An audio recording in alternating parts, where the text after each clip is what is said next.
I will call the Thursday, October 16th, 2014 Planning Board meeting to order. Sorry about that. A little disruption.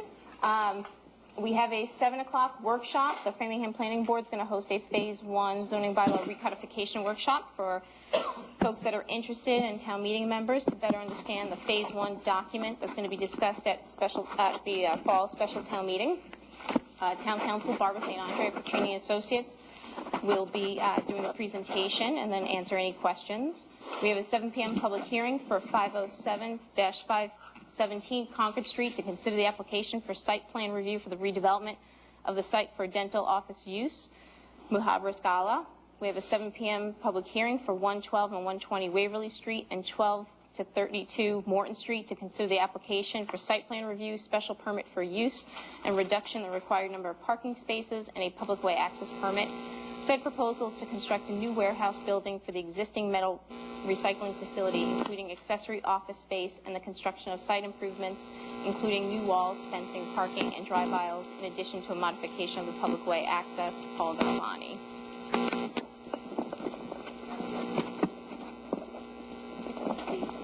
Thank you. Sorry about that. We'll have a continued public hearing on the Phase 1 recodification of the zoning bylaw.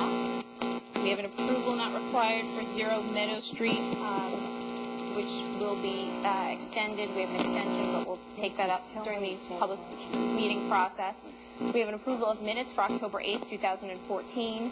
Planning Board Administrative Performance Review, Administrator's Report, Member Reports, Adjournment. With that, I will introduce... Yes. You mentioned we were in executive session. Oh, I'm sorry. You correct. Thank you very much. We did open up the meeting in executive session, so we are continuing now. We've adjourned to open session, and we had an executive session discussion regarding negotiations with non-union personnel, Planning Board Administrator per Mass General Law, Chapter 30A, Section 21A2. Thank you, Mr. Mahoney. And with that, I will turn it over to Town Council Barbara St. Andre. Thank you. Presentation. Yes.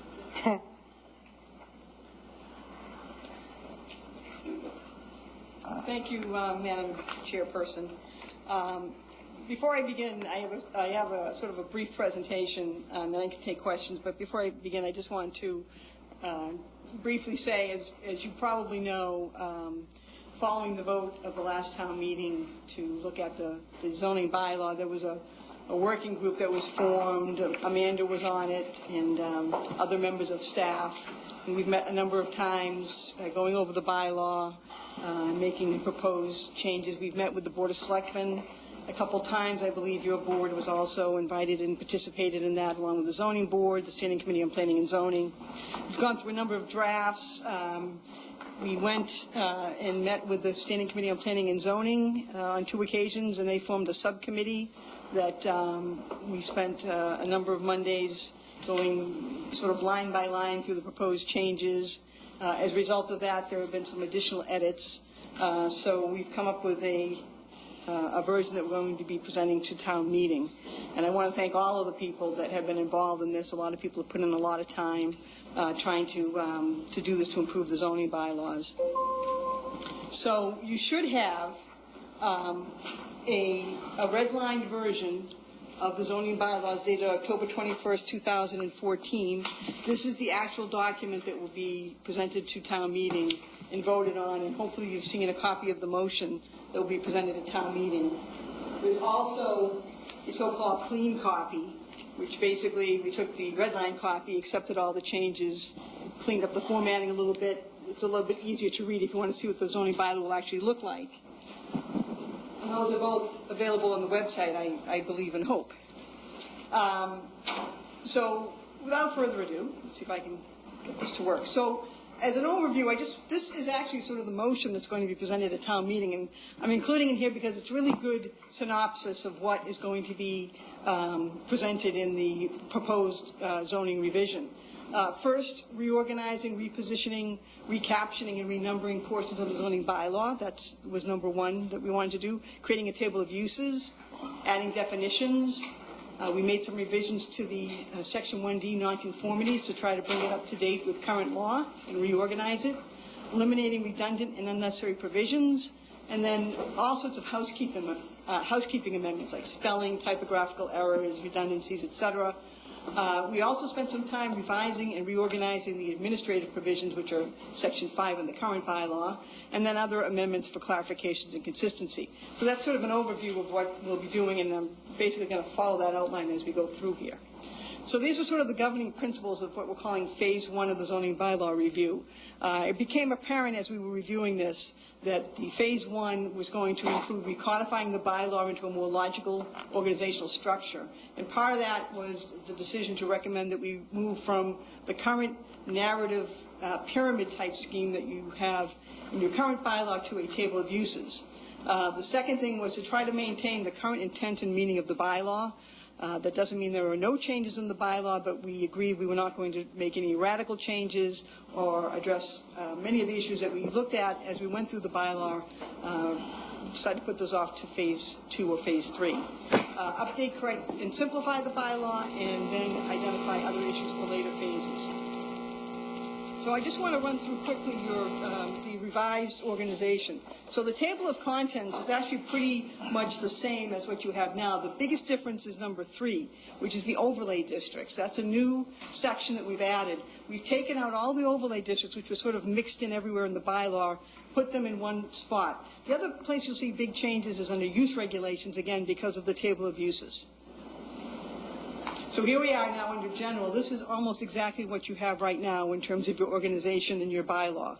The only difference in terms of the table of contents for the first section is F, which is currently in your bylaw, which is a wireless communications moratorium, which has expired, has been deleted. Now under use regulations, instead of what used to be residence A and commercial B and so on, all of that is now going to be in your table of uses. So you have your classes of districts, which list your districts. You have your table of uses. We have a new section called prohibited uses. As you may recall, about a year ago, that was added to the bylaw as a result of some issues that arose in the manufacturing district. And then we have some other uses that were sort of scattered throughout the bylaw. We've brought them all together under use regulations. Home occupations, planned reuse, technology park, accessory uses, and trailers. And then, as I said, here are the overlay districts. These are all the different overlay districts that were found throughout the bylaw. We put them all under one section. Your dimensional regulations, this is basically, again, following what's in your current bylaw. The only difference is we've taken out a few sections, such as trailers and some other sort of, one of them was, I think, fur farms. There's sort of a few little odd things that were in the dimensional regulations. So those have been moved to the use regulations. So special regulations is sort of anything that's none of the above. So when we reorganize anything that didn't really fit in any other place, we basically put under special regulations. Things like automatic car washes, wireless communications, anything of that nature, affordable housing, they're all under this section. Then that's more special regulations, sorry. And you'll notice that the last two, although two that were just added at the last town meeting, the agricultural preservation and open space cluster. Administration has been, as I mentioned, reorganized and simplified. The biggest change here is site plan review. Site plan review was sort of hidden in another part of the bylaw. It's now in the administration section where we think it fits better, along with special permits and variances. And then at the end, you have the descriptions of the boundaries, and that basically hasn't been changed. So, without further ado, I want to talk about the table of uses. The table of uses is probably the biggest change in the bylaw, so I am going to spend a little bit of time on it and certainly spend some time on it at town meeting. The things I want to talk about is what does it contain, how do you use it, how was it created, where did all those regulations go, and what is that little parking column at the end of the use, the table of uses. So hopefully, if you have a table of uses there, you can follow along the excitement. It starts on page 16. So what we did was we basically took your existing bylaw and we went through what is now the use regulations, which starts with section 3A, which is your residential districts. And as you can see, many of those sections have now been incorporated into the table of uses. The current bylaw uses what I would call a reverse pyramid. You start with your most restrictive land use, which is your single residence district. And then you go to the next less restrictive, which says, in this district, everything that was allowed in the last district is allowed, plus these other ones. And then you turn to the next district, and you keep building. So you're almost like a reverse pyramid until you get to your least restrictive district. So rather than doing that, what we've done is we've created a table which shows in sort of a grid format how those uses are allowed in each district. Each one, when we listed it, we had to keep it somewhat pithy because obviously when you look at the chart, you can't have a long description in the left-hand column or else it will just get unwieldy. So what happened was a lot of the narrative, which is now in your bylaw, ended up in either the footnotes to the table of uses or in the definitions.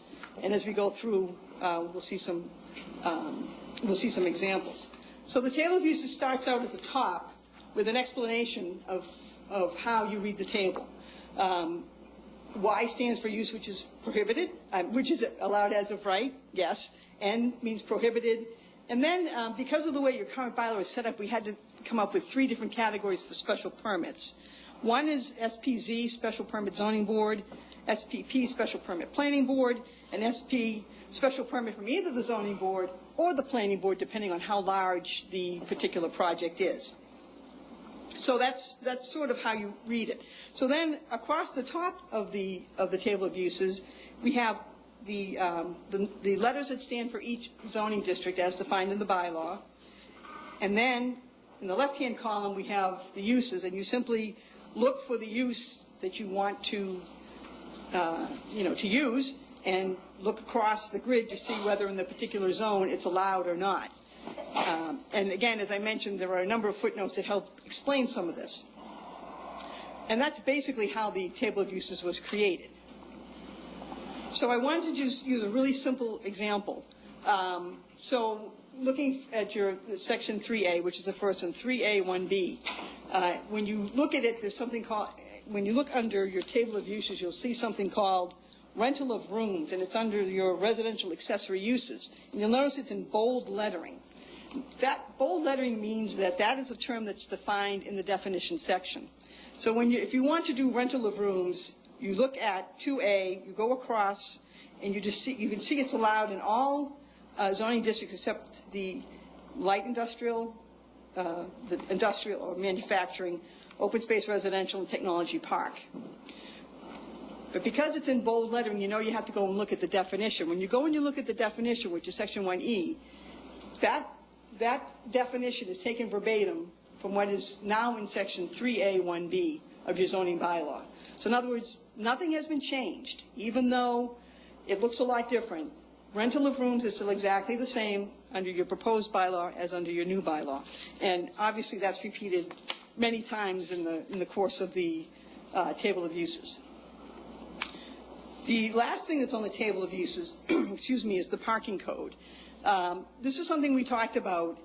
The table of off-street parking regulations in your current bylaw consists of a number of uses, and then it has, what are the parking requirements. The problem is many of the uses that are in your various use regulations are not listed in the parking regulations, which means that the building commissioner has to sort of determine, well, which one is the closest, which one should I use? So what we decided to do was we assigned every category in the off-street parking regulations a number. And we then put in the table of uses the parking code that coincides with each use in the table of uses. So you don't have any question anymore about, well, what are the parking requirements for a particular use? It's all included in the use regulations. So again, it was an attempt to make the bylaw easier to understand, more user-friendly. So that's the table of uses. I do want to talk a little bit about the definitions. I've already mentioned this.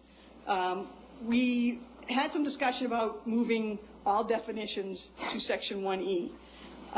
We found, however, that really was going to have to be addressed in phase 2 because some definitions, if we move them, it's going to change the meaning because they were very specific to a certain bylaw. So we did move some definitions that applied throughout the bylaw. In addition to that, Many of the definitions, as I mentioned, come from the existing use regulations. And again, there were many comments in the redlined version that show you where those came from. I do want to talk about the nonconformity section a bit. This has created probably the most questions that I've received so far. Section 1D, which is nonconformities in your current bylaw, is still going to be Section 1D in the proposed revised bylaw. What I found was that the last time Section 1D was amended was in 2004.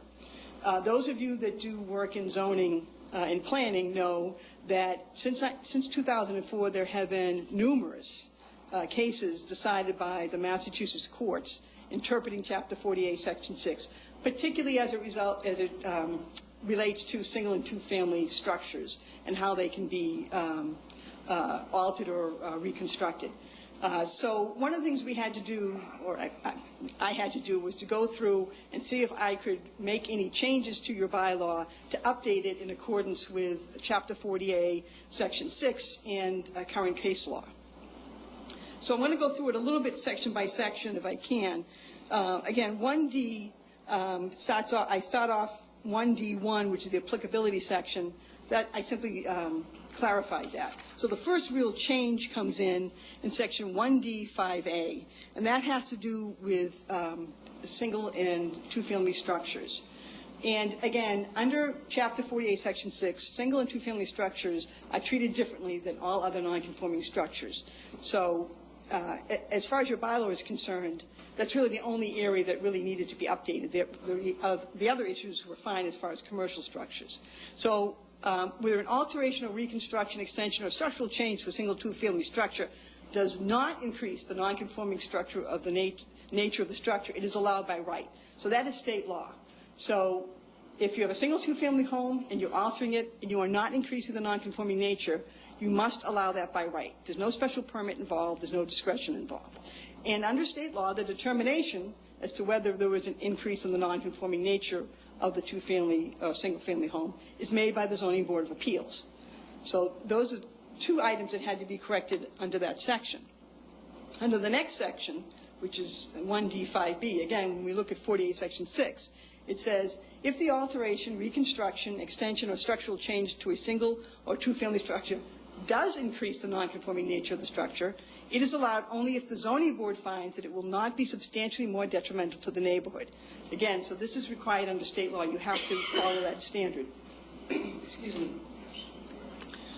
I know you all want to read that, so I'll take a short break.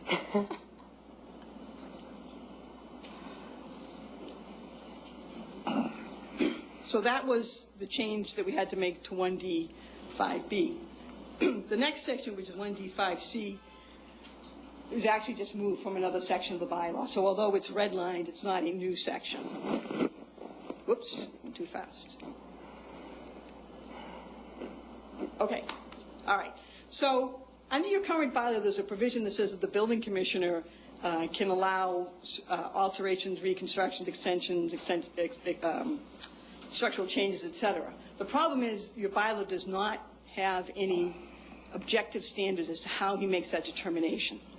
So what we did was we put in a new section 1D5A so that the building commissioner can still make a determination that an alteration, reconstruction, extension, or structural change to a single or two-family structure does not increase the non-conforming nature of the structure, and therefore it's allowed by right. But it gives them objective standards to make that determination. And the case law says that if you want the building commissioner rather than the zoning board to make that determination, you have to give him objective standards. So a number of towns have adopted this approach where they amended their bylaws a few years ago and they put in these objective standards for the building commissioner.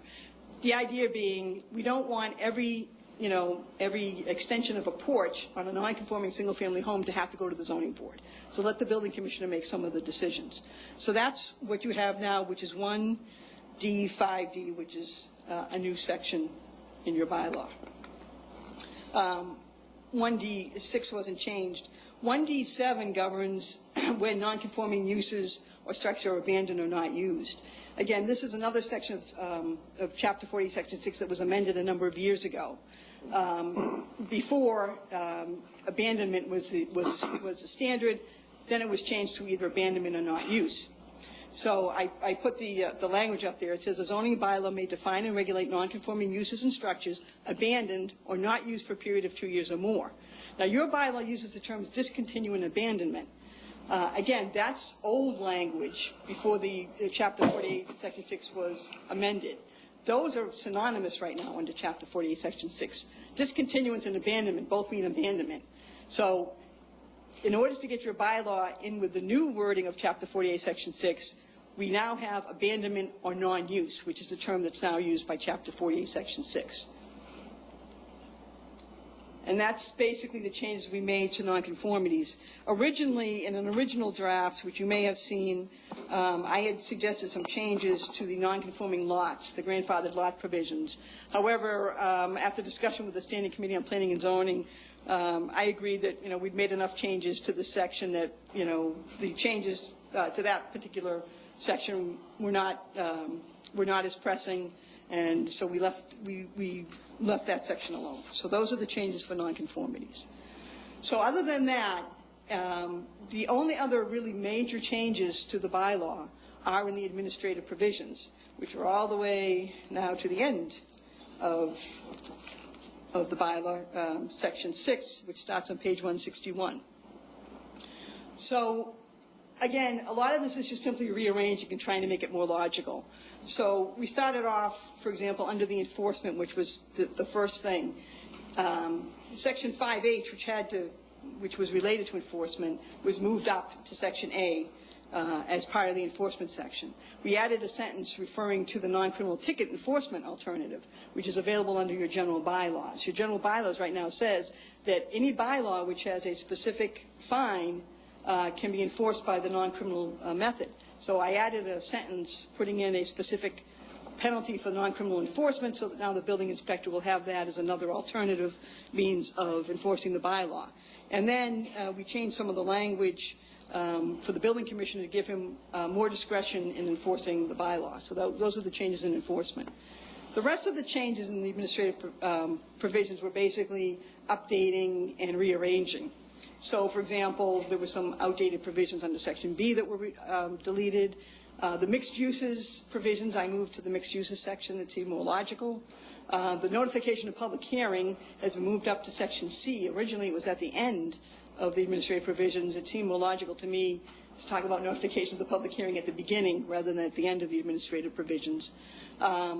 Made various other revisions to conform to Chapter 40A. Deleted some that were unneeded. Again, as I mentioned, site plan review was moved here, which was one of the biggest changes, and we clarified the use variance provision, section 6G1. So those were the changes in the administrative provisions. And then the last thing, I'm sure you all remember the first slide I showed you as to what we were doing here. The last thing was the housekeeping. Updating, so other than the sections I've gone over, if you go through the bylaw itself, you'll see little red lines everywhere. These are the types of things you're going to see in the other sections. Getting rid of outdated provisions, getting rid of repetitive provisions like the severability, the severability clauses all over your bylaw. You don't need them everywhere. Conforming to the Zoning Act. One of my pet peeves, which is when you have the numbers in parentheses after the numbers that are spelled out, which I hate. So I took those out. Those types of changes, not anything of any great import. And that's basically, I believe, that's it. Great. Thank you so much. Was that 10 minutes? Just about, yeah. Okay, because I get 10 minutes at town meeting, so I need. That's right, I get 10 minutes at town meeting, so I can't go over. How did I do? You were timing me, okay. What we're going to do is, where this is an educational session for town meeting members and for the public, we will have folks ask questions. So what I'll do is I'll turn it over to those that might have questions in the audience, and then, of course, board members as well if there's any questions. But really the main purpose, I know, is also to have folks have an opportunity to ask questions. There's not too many people in the audience, but for the purpose of having the opportunity for many to ask questions, including the board members, I'm going to kind of limit questions to 2 minutes, just to make sure that for those that do want to, I want to give everyone a chance to participate and ask comments and questions, basically. So with that, does anyone have any comments or questions? Oh. She wants to put this on Joe. Oh, okay. If you can just maybe see if we put one of the lights in, if it works. Okay. Yes, Ms. Butler, if you can use the microphone.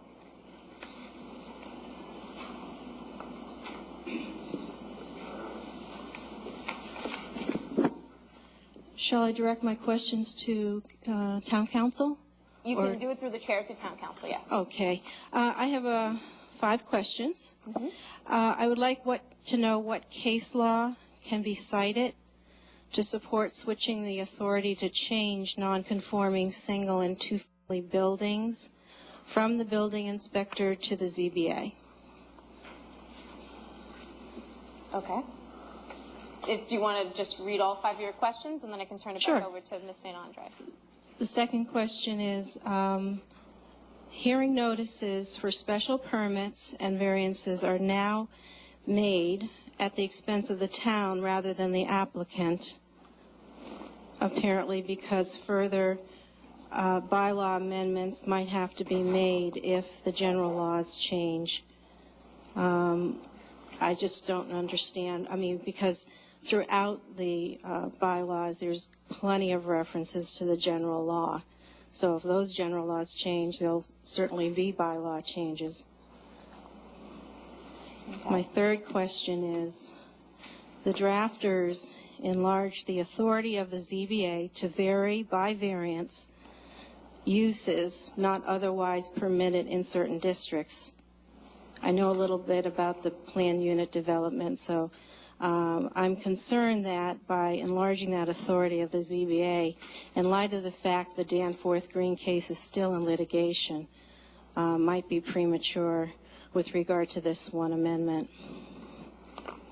My fourth question is, why does the failure to act by the Planning Board or the ZBA result in a grant and not denial of an application? And my fifth and final question is, why is an important revenue source eliminated? This is the non-criminal disposition fine under the Land Disturbance Special Permit section. That's it. Okay. Yep.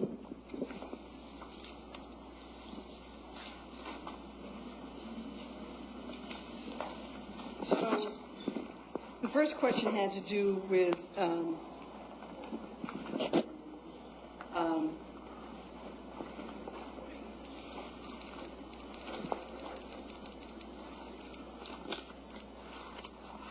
one second here. Okay. So the first question had to do with switching the authority to change non-conforming single and two-family uses from the building inspector to the zoning board. We're not switching that authority. Right now, state law indicates that the zoning board has that authority, and if you look at the agenda for any zoning board public hearing, you'll see numerous instances where people are bringing applications to the zoning board to make changes to various single and two-family homes. You know, as I indicated earlier, what we're trying to do is to recognize the authority of the zoning board under state law. At the same time, we're adding that section, Section 5D, which will allow the building commissioner to allow certain changes to single and two-family homes by right without having to go to the zoning board. So I don't think that we're switching the authority. I think, in fact, we're clarifying the authority. It's in accordance with what the town is doing right now. And, in fact, I think we're actually helping the building commissioner, giving him more authority to allow simple changes to single and two-family homes. The second question had to do with the hearing notices for special permits and variances at the expense of the applicant. They're still going to be at the expense of the applicant. Again, when we rearrange the administrative provisions, Section 6C on page 163 of the redlined zoning bylaw shows that, in fact, it will be at the expense of the applicant. The reason that we deleted it on page 122 was because we already had it in another section, and again, we're trying to delete repetitive provisions. The whole issue about what to include or not include from the Chapter 48 section, Chapter 48 of the Zoning Act is sort of an ongoing debate. Some people like the idea of including portions of Chapter 48 in the zoning bylaw because they think it helps someone who may not be sophisticated in zoning. It's sort of a one-stop shopping. They can look at the bylaw and say, oh yeah, okay, these are the procedures I have to go through. Other people say, well, it's in the state law, you know, why do we have to repeat it? What if it changes? We have to keep changing our bylaw. So, admittedly, imperfectly, we tried to sort of, you know, figure out the best way to do that. So that's why in some places you'll see we did include what was in the state law, because we felt it would be helpful to someone who may not be sophisticated in zoning to see it there in the bylaw rather than they have to go look it up. On the other hand, we didn't include all of Chapter 48, obviously, because it's a very long statute. So we did pick and choose to some extent. Obviously, when you come down to a Chapter 48, will override anything in your bylaw which is inconsistent, because 40A is a state law and therefore it will prevail. But we tried, as I say, to sort of balance those two interests. The issue about the variance language, again, we're not expanding the authority of the zoning board. We're actually doing exactly what is the current practice under the town zoning bylaw. What I tried to do was to add language which would clarify how it's done. Right now, under your zoning bylaw, there are certain zoning districts where use variances are not allowed, and that is still in your bylaw.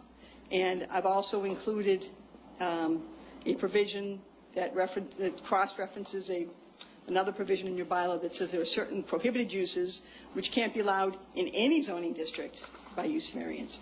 So although it looks as if we're changing it, actually we're not. We're simply clarifying the language. In my opinion, there is absolutely no change whatsoever from what the town is doing right now.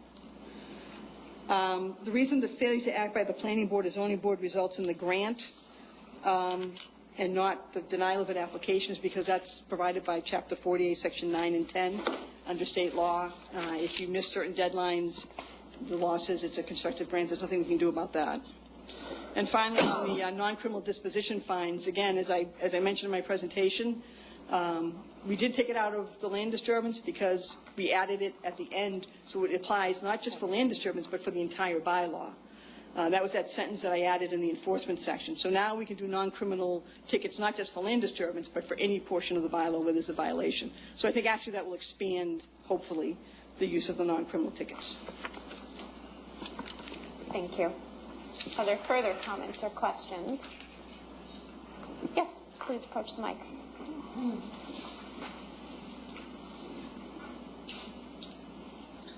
If you could just state your name and address for the record, Ms. Hall. Good evening. I'm Audrey Hall, town meeting member from Precinct 3. Couple quick questions for you. Number one, I am curious about section 1. I'm sorry, I just trying to pull 15B, which says that the Zoning Board of Appeals may authorize by a finding under GL 40A, Section 6, an alteration, extension, or structural change to a lawful, pre-existing, non-conforming residential single or two-family structure, provided such extension or alteration is not substantially more detrimental to the neighborhood than the existing nonconformity. And I'm wondering how the ZBA knows to define substantially more detrimental. That's my first question. Okay. I was going to say, if you want to list all your questions, then I can. Yeah, just one more question, which has to do with the Zoning Board of Appeals and special permits. My concern as a resident living near a huge project that required a special permit is that special permits can deviate substantially from the zoning. And after experiencing a substantial deviation, I was hoping that going forward we might be able to see some limits on how much they can deviate. For example, with the... I was going to say, if you want to not be specific to Okay. a project. I won't be specific to a project, but I'll just say that if zoning permits a certain number of rental units, for example, Framingham has a very large number of rental units, and a developer requests more rental units than are allowed, can we, the ZBA seems to be allowed to grant whatever percentage of increase it chooses to, without a limit, in deviating from the zoning. Can you go over the zoning 5%, 10%, 20%, 50%, 100%? Can you double? And I'm just wondering if we can be looking at, in the special permit process, something that does not allow that kind of gross deviation from the existing zoning, even though a variance is being granted, that puts some kind of restriction. So I just appreciate some response to that. Thank you very much. Okay, thank you. Ms. Andre? So again, with respect to the first question on the single and two-family dwellings, again, this slide, section 1D, 5B, this is what is provided by state law. State law says that if the way the zoning board approaches this, or has to approach this, is whether it will be substantially more detrimental to the neighborhood. So that's the requirement of state law. So how do they make that determination? I think they make that determination the way they make any determination. It is somewhat subjective, obviously, as is much of zoning. Substantially more detrimental, there are certain cases that they can look at that help to define it. But, you know, substantially more detrimental means more than a little. So they have to find some substantial detriment to the, and again, I just want to point out, you know, one more time, this is only for single and two-family structural changes. So we're talking about someone who has a non-conforming single or two-family home who wants to extend the structure, however that might be. We're not talking about any commercial uses. We're not talking about any changes in uses. We're not talking about multifamily homes. Single and two-family structures under Massachusetts law are given special protection, and that's just the way it is. And so I understand it's difficult sometimes, you know, and even the courts have said that Chapter 48, Section 6 is one of the most difficult statutes to interpret because of the way it's written.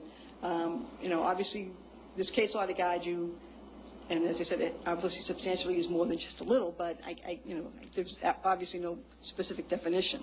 With respect to the second question on special permits, you know, special permits obviously are a discretionary permit for the zoning board or the planning board when one is applied for. That might be something that we should look at in what we're going to call phase 2. Again, the goal of phase 1 was to try not to make any, you know, monumental shifts in the zoning bylaw, but to try to just keep what was intact, reorganize it, get the table of uses, and sort of get the structure set up. I agree that there are many provisions in the zoning bylaw that need to be looked at now. Hopefully, if phase 1 is accepted, we can then go back and look at some of these issues, which frankly are going to take a lot of discussion and a lot of review to reach a consensus on how they should be handled. But definitely, that's something we can look at in phase 2, absolutely. Thank you. Are there other questions and comments? Okay. I'll see if board members, and since we have a few more minutes, if anyone has questions or comments for town council. Yes, Mr. Colton. Yes. I think one of the things that should be recognized is that an awful lot of work went into this effort, and there's a lot of time and just this rather quick question, because I know that there are other communities who are looking to do the same thing that we're doing. Is there any possibility of copywriting this? No, there isn't. It's a public document. Okay. Nice try, though. Take a shot anyway. Exactly. One thing that I also wanted to ask a question about. Yeah, I think it is. Yeah. Yeah, it seems to be on. On the abandoned use point that was brought up, in some instances, an abandoned property could be considered a nuisance. And as a nuisance, it would fall under the nuisance bylaw, which in that venue is it does have regulations with regards to the state and what the building commissioner can do in terms of fining, and that those fines are established by the state. Are you suggesting that we do something different in that case? No, you're absolutely right. There's two different issues when you have that kind of a property. One is the zoning issue, which is if it's a non-conforming structure used, whether it's lost its grandfather protection, as we like to call it. The second is if it rises to the level of being a nuisance or being, a threat to the public health or safety. You're right. There are state laws, the building code, and the town also has local bylaws that govern what the town can do in response to those types of situations. So this does not affect that. Okay. And just one last question. In the 48 paragraph 6, whatever. And you've mentioned that it is a complicated law. How have you been able to kind of glean out of that a way in which we're able to, the town of Framingham, is able to work through this and take the best of what we could out of that chapter? I know it's kind of complicated, and you mentioned how difficult it was. How did you work your proposed changes in regard to that? Well, I looked at your bylaw as it is and tried to determine whether it was permissive or prohibitive. And your bylaw is fairly strict and prohibitive in terms of non-conforming uses and structures.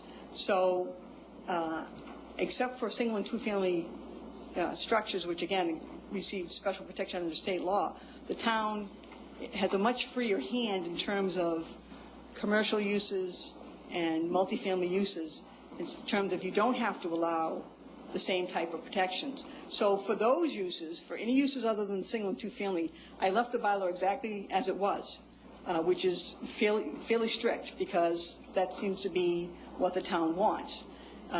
Again, when it comes to anything other than single and two-family, the town really has a lot of leeway in terms of how strict you want to be in terms of allowing changes and extensions. So I left that alone because it's all perfectly within the town's jurisdiction. It was really only the single and two-family where the state has sort of stepped in and said you have to provide certain protections, that I updated those. But your bylaw is pretty strict as far as any commercial or other non-conforming uses. Well, my comment was based on the fact that often when decisions are made, we end up in court, dealing with a lot of these things. And if there's some way that it's been tailored that we can avoid that threshold of having lawsuits. Yeah, well, we always want to try. Yeah, we want to try to avoid lawsuits. Again, I think your bylaw in terms of other types of uses is fine. I mean, I'd be perfectly comfortable in being able to defend the town on that behalf. Thank you. Thank you. Any other questions from board members or comments?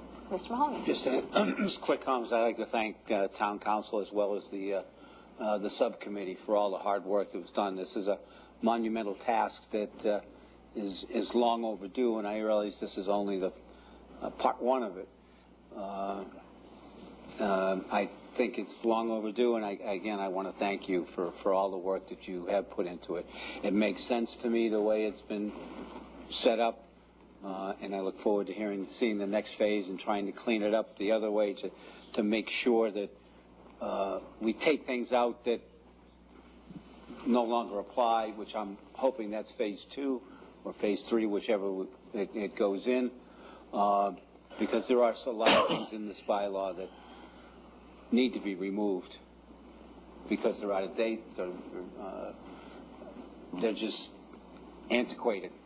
I just hope we don't get to phase 45 or 63.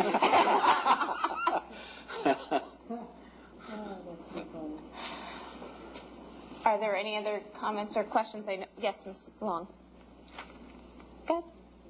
I was going to see if anyone else from the public, but, are there any other questions from town meeting members or other members of the public?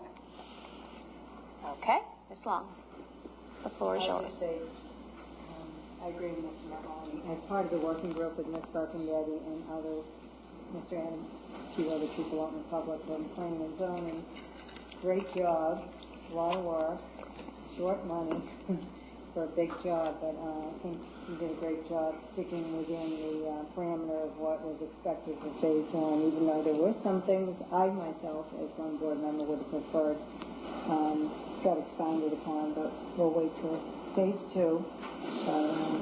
Thank you for stepping up to the plate and being available for as many meetings as you want to. You know you've got a lot to do in your spare time, which is very little. I love zoning. But, yeah, no, and I have to say we're very fortunate we have somebody that's one of probably the most expert in the zoning matters, at least in this state. I don't know how far reaching you are, but an authority in an area that we really need a lot of work on. So I appreciate everything you've done.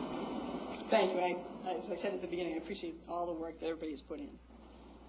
Well, and I hope it doesn't go to 67 pages because that's a lot of meetings. Yeah. Well, I certainly echo my fellow board members' comments already made to not only this evening but in past meetings as well. It's certainly a better organizational structure for the zoning bylaw, and I think this phase one, if adopted, hopefully adopted next week at town meeting, certainly sets a foundation for phase two and phase three. So I greatly appreciate the work that you've done, as well as the standing committee, the working group, the subcommittee that comprised a couple of different members of different boards. So greatly appreciated. It's not an easy task. Thank you. Thank you. Thank you so much. I think, yeah, that'll be it. Thank you for your time, as always. Madam Chair? Yes. Just real quick, this will be online. I believe that the TV source will be airing this frequently between now and town meeting, and then it's also viewable online on the town's website. We will get that posted to our Facebook page, the times when it will be running, but it is online as soon as possible. Great. Thank you so much.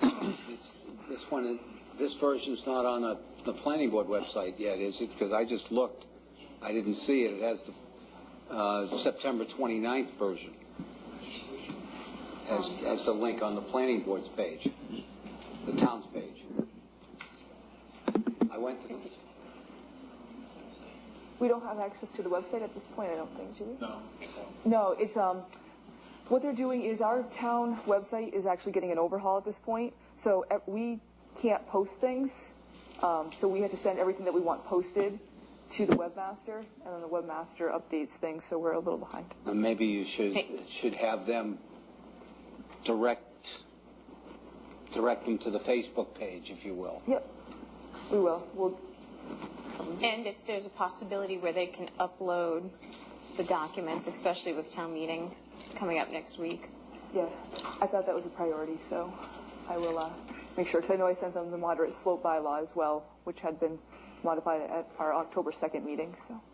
Great. Thank you so much. Okay. With that, we have a public hearing for 505 to 517 Concord Street to consider the application for site plan review for the redevelopment of a site for dental office use. Mohab Riskala, if you're present. Nope. Oh, okay. Oh, okay. Thank you very much. Why don't we, how about this, before we continue?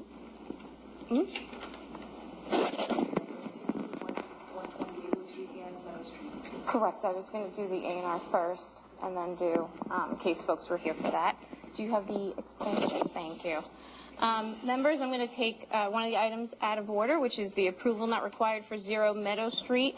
The applicant, Danforth Green LLC, has requested an extension to the end of business day on November 10th, 2014, for the time which the planning board has to render a determination on the application title plan of land for 0 Meadow Street extension, plan dated September 23rd, 2014. Is there a motion? Thank you, Ms. Long. Is there a second? Second. Thank you, Mr. Ortiz. All those in favor of accepting the extension? Any opposition? Abstentions? 500. Let me just state this real quick.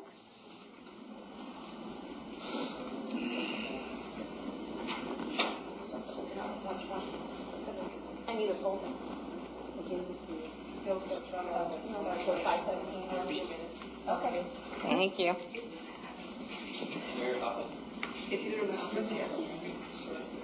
For what? It's November 10th.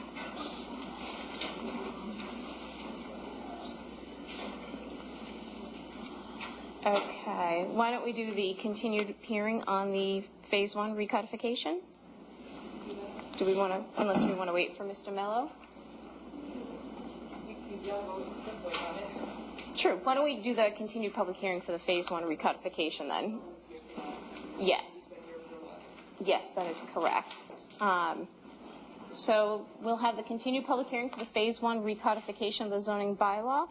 What I will do is I will see if Ms. Loomis, I don't know if you have any updates or comments or questions. I know we just had the presentation from Town Council St. Andre. Yeah, no, definitely. So we've had quite a few committees and groups meet to review the zoning recodification. EDIC voted last night to support Phase 1 recodification, as well as Standing Committee on Planning and Zoning. They voted 8-0-1. The chair is in the attendance, so I will have him give his report. The subcommittee worked extremely well together. A lot of items were discussed and put through the process. The document has had many eyes on it. We've had a lot of good comments received.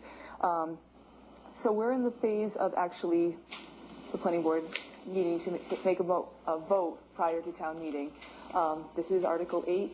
The revise will be getting put up online as soon as possible.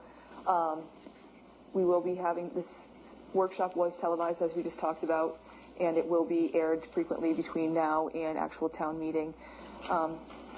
Just one thing, as I've been studying, as everyone knows, one thing that they do pick up on with master plans is that a town should actually overhaul their their zoning bylaw every 5 to 10 years to make sure it's consistent with state law, town regulations, etc. And I don't think Framingham has actually ever done that.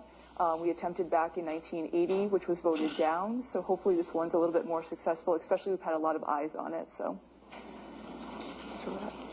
Great. Thank you for that information. I will turn it over to the chairman of the Standing Committee on Planning and Zoning to give their report. Thank you, Madam Chairperson. Stephen Scholl, Chairman of Standing Committee on Planning and Zoning. As has been previously said, the Standing Committee last night voted 8-0-1 to support the so-called Phase 1 document. An open question came, and it is something that's a little bit problematic. Which version? The version that Town Council sent out on the 14th of October, which is said that it's dated the 21st of October, but there have been several versions that have gone out with the date of the 21st of October on it. But the most recent version that was talked about today, I think that that's an issue that when you go to town meeting is going to need to be clarified because there are a number of different versions out, unfortunately, with the same date on them. In speaking to this, and some of this you folks are aware of, we did I think everyone came together somewhere around the beginning of September, Labor Day, realizing this was a project that needed to get done. The Standing Committee does have some frustrations about the fact that it went on for a good long period of time without getting what we viewed to be sufficient public input on the document. But the bottom line is everyone came together. From Labor Day on, the Standing Committee set up a subcommittee. Several members of the Planning Board and staff worked with us to understand the document. That's the crucial thing, to understand what was going on. I was very happy to hear Town Council say tonight that what we're trying to achieve is recodify but maintain the current intent and meaning of the bylaw. I would urge you to use that concept when you bring it to town meeting, because as all of you are aware, a significant portion of town meeting and the town feels that the recodification was not supposed to make any substantial changes. Substantial as it came up in a different context when the town council was, asked tonight, is in the eye of the beholder. There were changes. I think town council did an excellent job tonight of describing the changes that were made and the rationale for them. While saying that we tried to make changes, some of them were judgment calls, with understanding the intent and meaning of the bylaw. I will say to both the subcommittee and the full committee, something that was very important in our reasoning was the fact that your administrator and the building official, who are two of the town officials who most on an everyday basis will need to work with the zoning bylaw and explain the zoning bylaw to the public, both enthusiastically say that the new document is far better than the older document.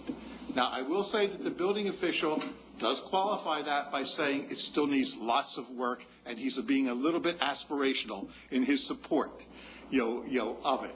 We ourselves, as a committee, are being aspirational in our support. We're saying this is a phase 1 document of a multi-phase process.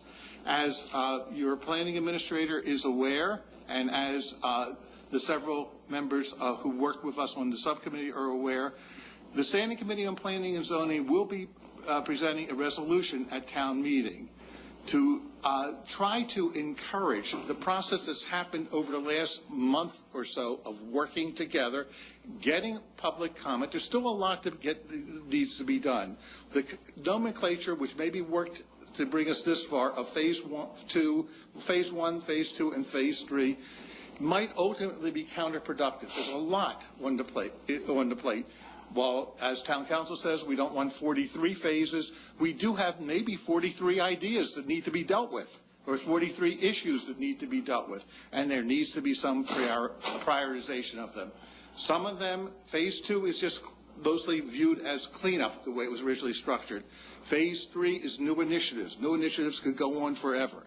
But I think, in fairness to people who are looking for new initiatives and don't want to wait forever to get to them, and in fairness to trying to clean up the things that just need to be cleaned up, there needs to be, if this passes, and we hope that it passes because we're recommending it by an 8-0-1 vote, that there is a bit of a pause, a reorganization. The bylaw is being presented by the planning board and the selectmen as co-sponsors, that our request is going to be that before we move forward, an ad hoc committee be formulated to look at the various issues that need to be dealt with and put together a work plan, get public comment on this work plan before it comes before the planning board and the Board of Selectmen for approval.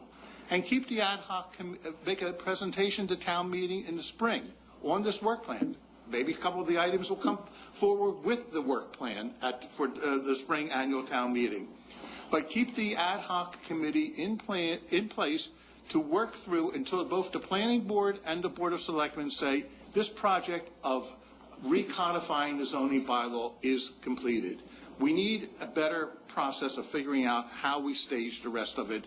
And I think part of what the planning board, the Standing Committee on Planning and Zoning is asking in terms of our aspirations of giving us support. We do think that overall it's a document that we can grow into, but we need to grow into it in some organized fashion, working together as a community. So we would hope that the planning board itself would support the resolution when we make it at town meeting. Thank you. Thank you. I will turn it over to board members for any comments or questions. Mr. Mahoney? No? Mr. Ortiz? Okay. Ms. Long? No, I just wondered what you mean by ad hoc committee, because I think that the working staff is quote-unquote the ad hoc committee. That's those people, those administrative staff, the people that work with this document all the time that know what glaring issues need to be brought out. Well, okay, if I may respond. Yes. One thing I've learned, and even in the process of doing this, that you can't define for various town boards and committees how they do their job, and we have no intention of doing it. If you ask me what I think of, I'm thinking of one member of the Board of Selectmen, one member of the Planning Board, and the town manager, representing the town offices, working with whatever staff they feel that they need to put it together. But what I'm looking for, and I think what the Standing Committee of Planning and Zoning and the town generally is looking for, is an organized approach that sort of puts together, if you want to, say it's going to be other people, fine and dandy, but we're looking for buy-in from the various town boards and responsible, executive/legislative boards that really have to carry it forward. And for them to tell the community what's next, what's after that, and keep us informed of the process. If there's community, concerned that maybe something else should be, if you inform the community, they can give you feedback. They like it or they don't like it. I'm not trying to define, and I think it's for the planning board to decide with this selectman. My committee said, well, why don't we say who should be on this committee? I said, that doesn't work very well. This is the responsibility of the planning board primarily, but because you enforce the zoning bylaw, but in conjunction, given the nature of a town form of government, with the Board of Selectmen, they'll put it together the way you feel comfortable getting it done. But get it done, please.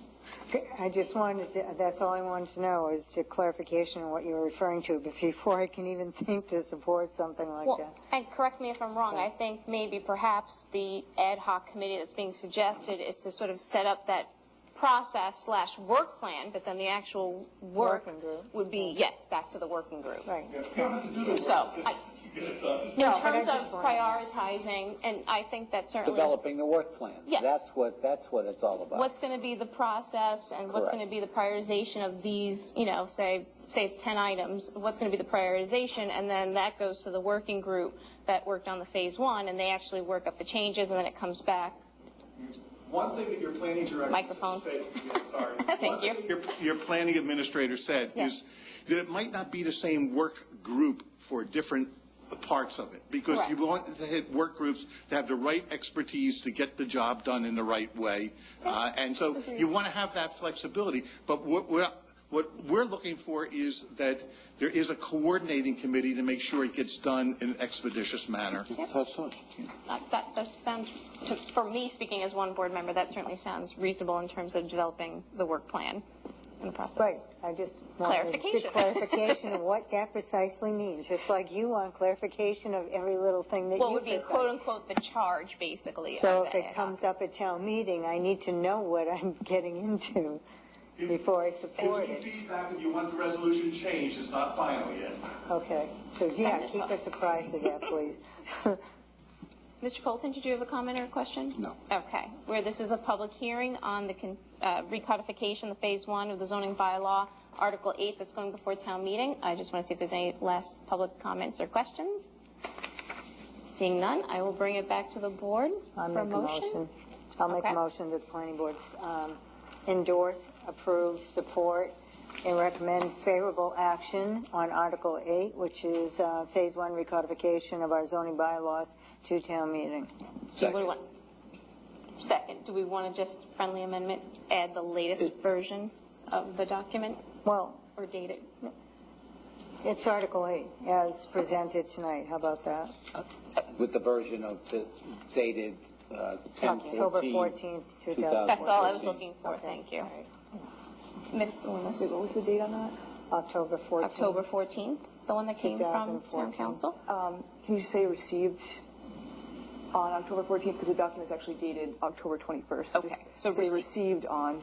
Okay. Thank you. Do you have a document number? Received on the 14th, on the document dated the 21st.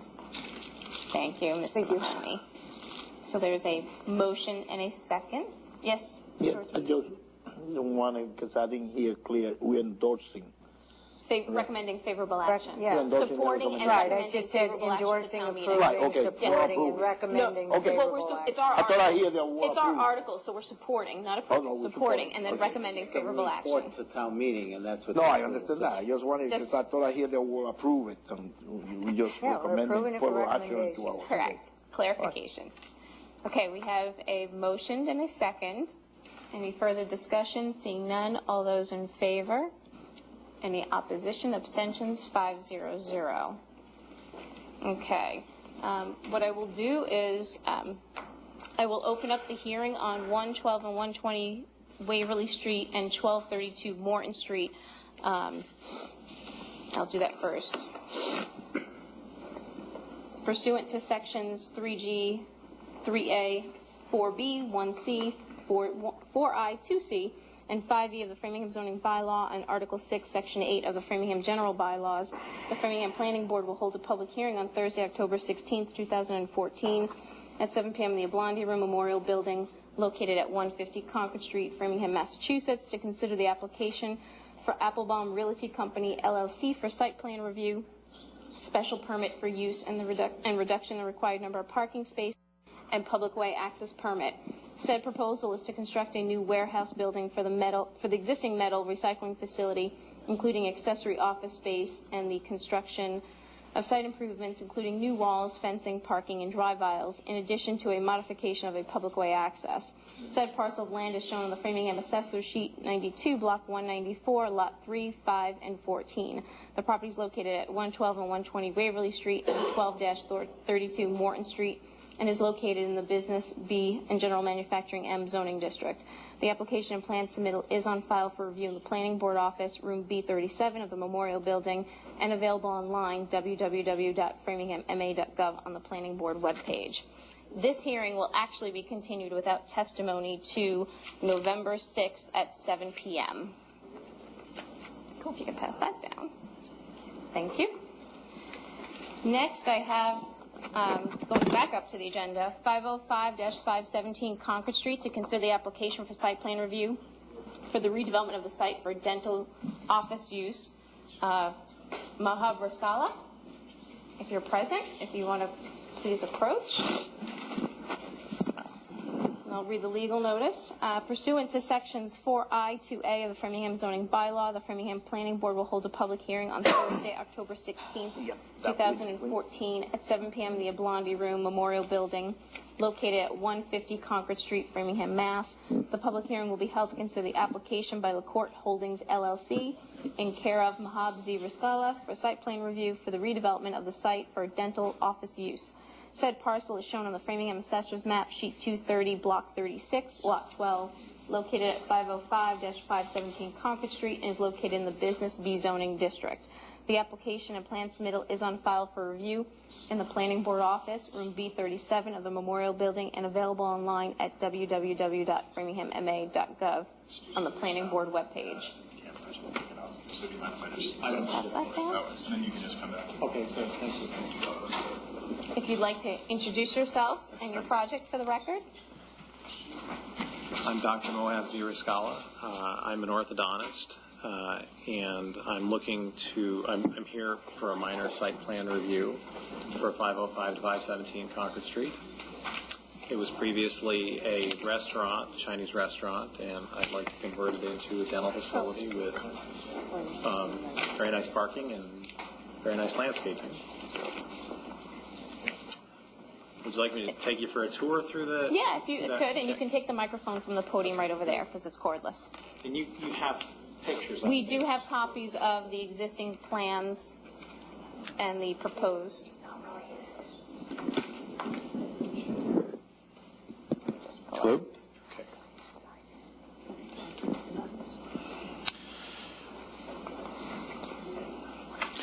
So there isn't that much to this in the sense that basically we're not changing the building footprint at all.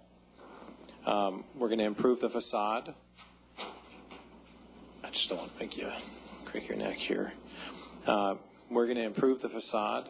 We're not going to have any intense lighting. No internally illuminated signs or anything like that. As it stands right now, it's kind of an abandoned building, and the plan is to redo the entire parking lot as shown in the plans, which I happen to think is very attractive. It'll have a lot of landscaping, and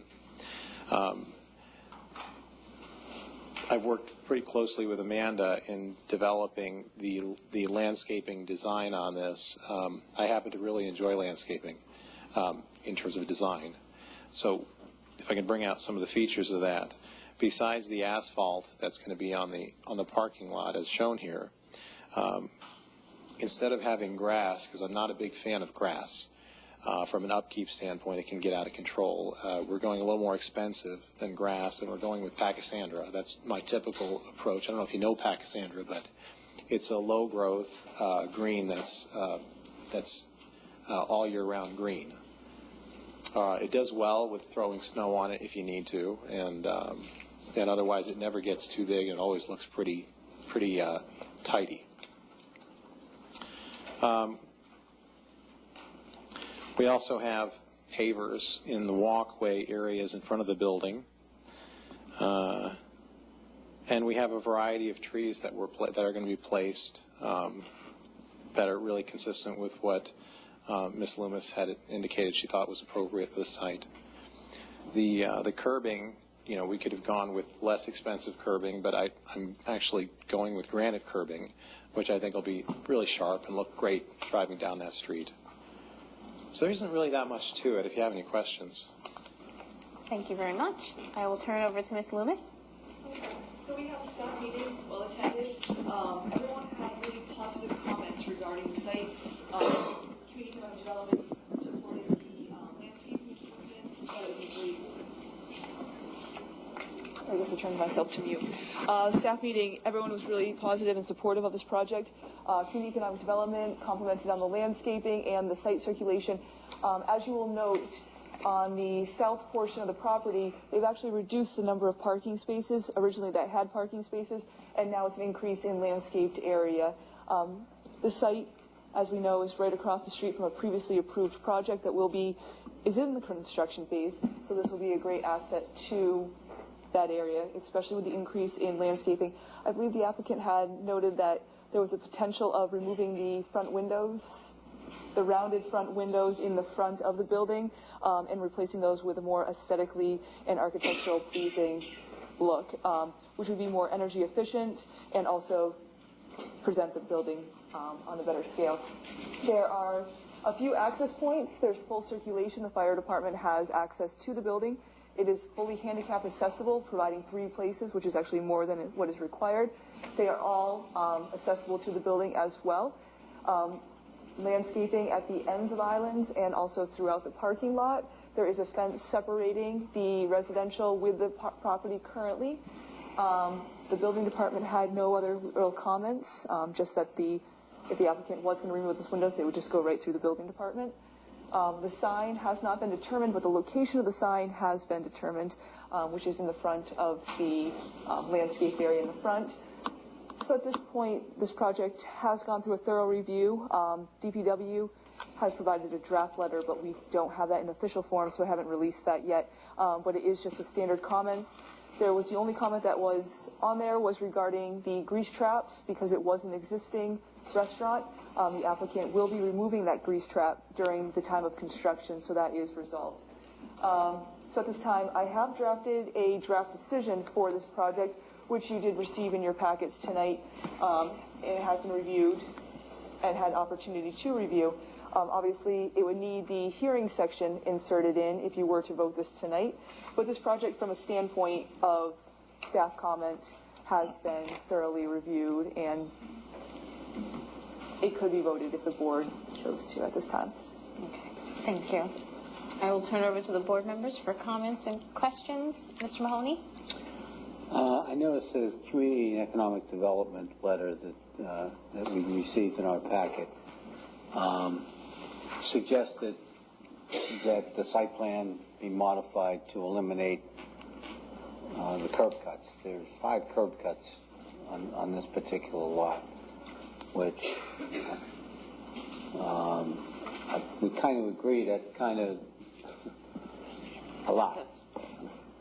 And I understand your concern. You're not really changing the parking layout per se, because it's all relative to the existing curb cuts. But I honestly like to see at least not necessarily the ones on Harrison Ave, because those are a dead end, and it's really not a traffic impact. But I could see the possibility of one, at least one, on the Concord Street side be eliminated. The north side, So south side. I don't, yeah, whether it's the, I understand the circulation around the building is fine, and you probably do need two on Concord, but I could see removing one on Concord Street. Do you have one in mind in particular? The most southerly one is probably the one that makes sense. But that's a one-way drive. That's a one-way. It's a one-way circulation. I saw that comment, and I kind of struggled with that because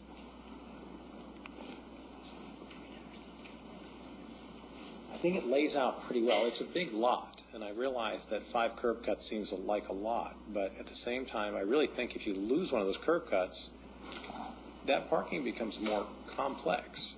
Whereas right now, you know, we've all been in a mall where we can't get out. You know, you're like, what, who designed this way? And I kind of feel like right now the circulation actually is really comfortable.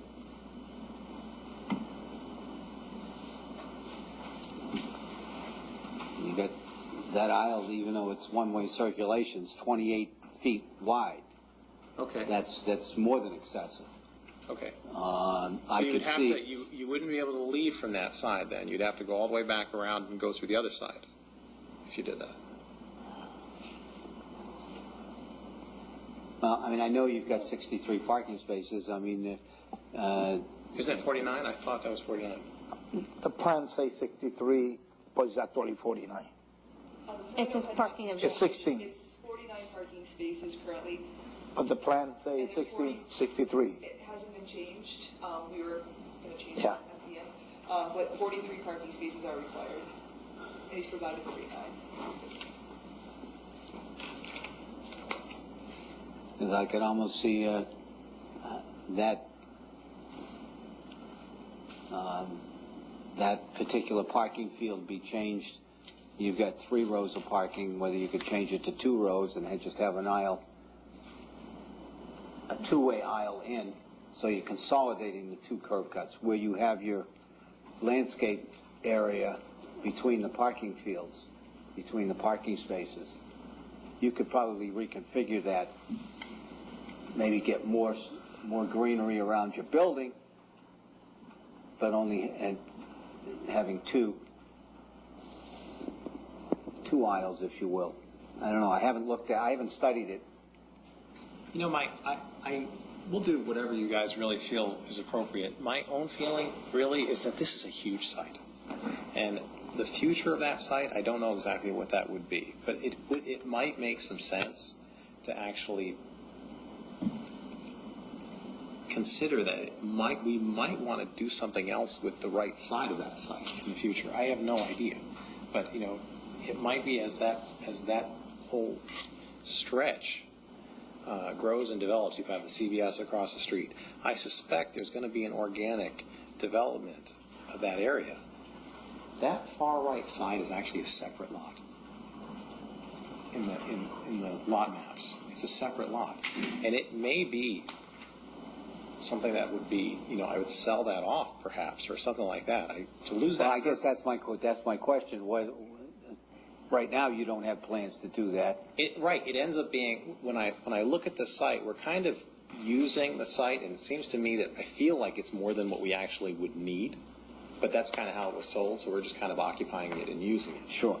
But my long-term vision is we could lose that curb cut. But if we lose that curb cut, I would imagine that you would want us to take the ramp going from the street and turn it into a flat, right, and turn it into a sidewalk. Mm-hmm.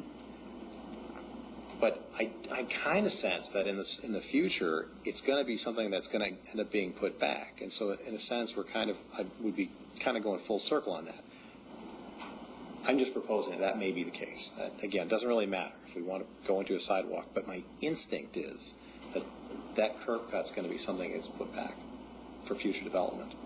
Well, even if it was put back later, I mean, I could see them putting, if you have the ability to put a second building on the lot, to utilize your existing curb cuts. Let's assume for a second you took out that most westerly one or the most southerly one. You wanted to put a building there in 5 years. Your business is successful, but you want to expand a little bit. Maybe you get a small bank to come in and utilize that lot or something like that. But you would have to come back in. You could utilize the existing parking that we have, so that curb cut might go away anyway. It's true. Okay. That's true. It becomes a bit of trying to play a prediction.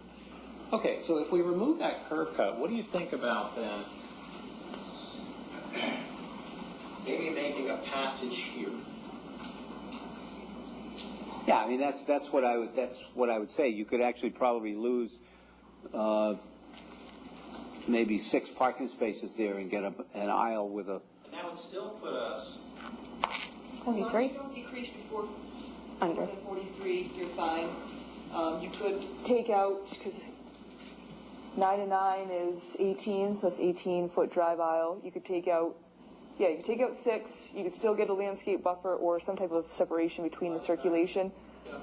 And then, in the event you need to have that curb cut, don't remove the actual curb. Just kind of land bank it almost. So we'd put a curbing so that one could not cross it, and we would put landscaping across so that one could not cross it. Yeah. We remove these 6, put a landscape shape here, and then maybe continue with the 6 circle. Yeah, because I wouldn't actually take out the curb just because if I wouldn't take out the curbing because that is a separate lot.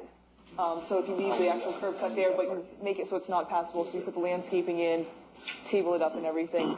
That seems to accomplish everything I would do. And then you wouldn't even need to, if you did build on it later, you'd still have the curb cut. So you'd still be fine if you did that. To develop it, I do feel like it might organically happen, as that stretch develops. So that make sense to you if we did that? If we take all 6 of those out? 6 of those parking spaces out? Mm-hmm. And then you keep the circulation. Exactly, the circulation works. Yeah. That was my initial thought anyway. Okay. But then when you were talking about when I realized that the circulation was that way, I mean, in actuality, that becomes that 28 feet in that aisle becomes a 2-way. It would become a 2-way anyway. It may, yeah, that's right. It will be. Yeah. Especially if you remove that curb cut. But it's always nice not to feel landlocked. We've all gotten to that point where you kind of go, there should be an exit here. So if we have that circulation, they can make that turn and not have to reverse and get back out the other way. But just I mean, I know Mr. Ortiz has a comment relative to that same parking field. So I'll defer to Mr. Ortiz. Nice yes, can agree with my colleague, and I believe I was thinking on that issue for more being a handicap thinking in the board. Your first 3 parking space there is a handicap, and that's according to traffic circulation. That's the entrance of the building. I mean, to the parking lot. And my thinking is that is the person coming from the north side, and it's going to be an entrance there. If the car coming from the south side, he's going to try to rush to get into the parking lot. People who's handicapped, when they try to back up, they're slow. They not back up quite quick as anybody else. Once we cannot turn the neck as everybody out, so we go slowly. And the person coming in is going to make facing some handicapped person backing up, which it can cause an accident. So as I was thinking on closing a curb cut, actually I was thinking on that one, not on the other one. Oh, okay. No, Yeah. that's all. Not the southern one, but most of the center one. Thinking on trying to avoid an accident because the 3 first parking are handicapped, which is great. I'm not disagreeing with them. Great. But, you know, handicapped people, when they're backing up, they're not as quick as everybody else does. Some of those are, some of them not. The majority are not. They back up slowly. And if you got a car coming from the north side, try to make that curve. And a car coming from the south side, he's going to hurry up to get in there. In human instinct, believe me, he's going to hurry up. And it could face a handicapped person backing up out of that parking space. Yeah, and that's where I'm coming from. You know, so as I agree with the curb cut, but I was more likely thinking One on the closest center to one, okay. the curb cut on the center one, and not on the southern one. And we can keep the circulation. I mean, I don't know.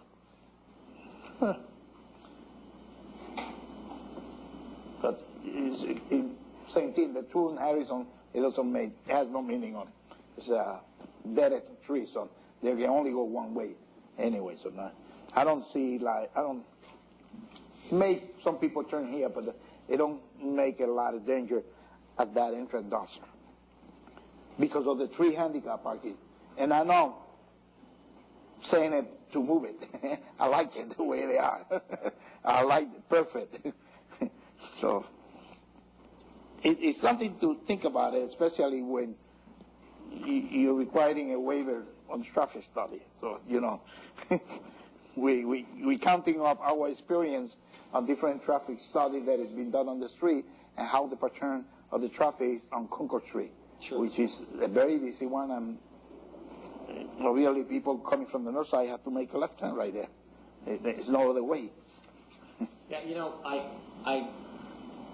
my own feeling is that first handicap spot right at the curb cut seems awkward to me. First one at the curb cut. Yeah. Doesn't seem like it makes a lot of sense to me where it's at. I guess if I was going to position a handicap spot, I might keep the two that are next to each other where they are, and maybe take that third one and move it to the other side. Yeah, I agree. This side. I can deal with that. That makes more sense to me. I can deal with that. So it'd be closer. Move the last one. Yeah. I just think that's tight. That would give me more room. Yeah. That will give me more room. I mean, for the even car to coming in. Even that spot really, it's For anybody, it's a tough spot. It's tough getting out. Yeah. Well, for anybody. anybody coming in won't expect to see a parking space, whether it's handicapped or a regular space, that close to the entrance of the drive. So, matter of fact, this is the they're not closest. as they're turning in. It's not a desirable space for No, anybody. it's not. No, it's not. Yeah, there'll be a thought. Move it up to parking number 4. What is it, number 4? Be right there. It's still very accessible. For me, if your experience is that if we move that to the other side, that you're more comfortable with that open curb cut, I would prefer.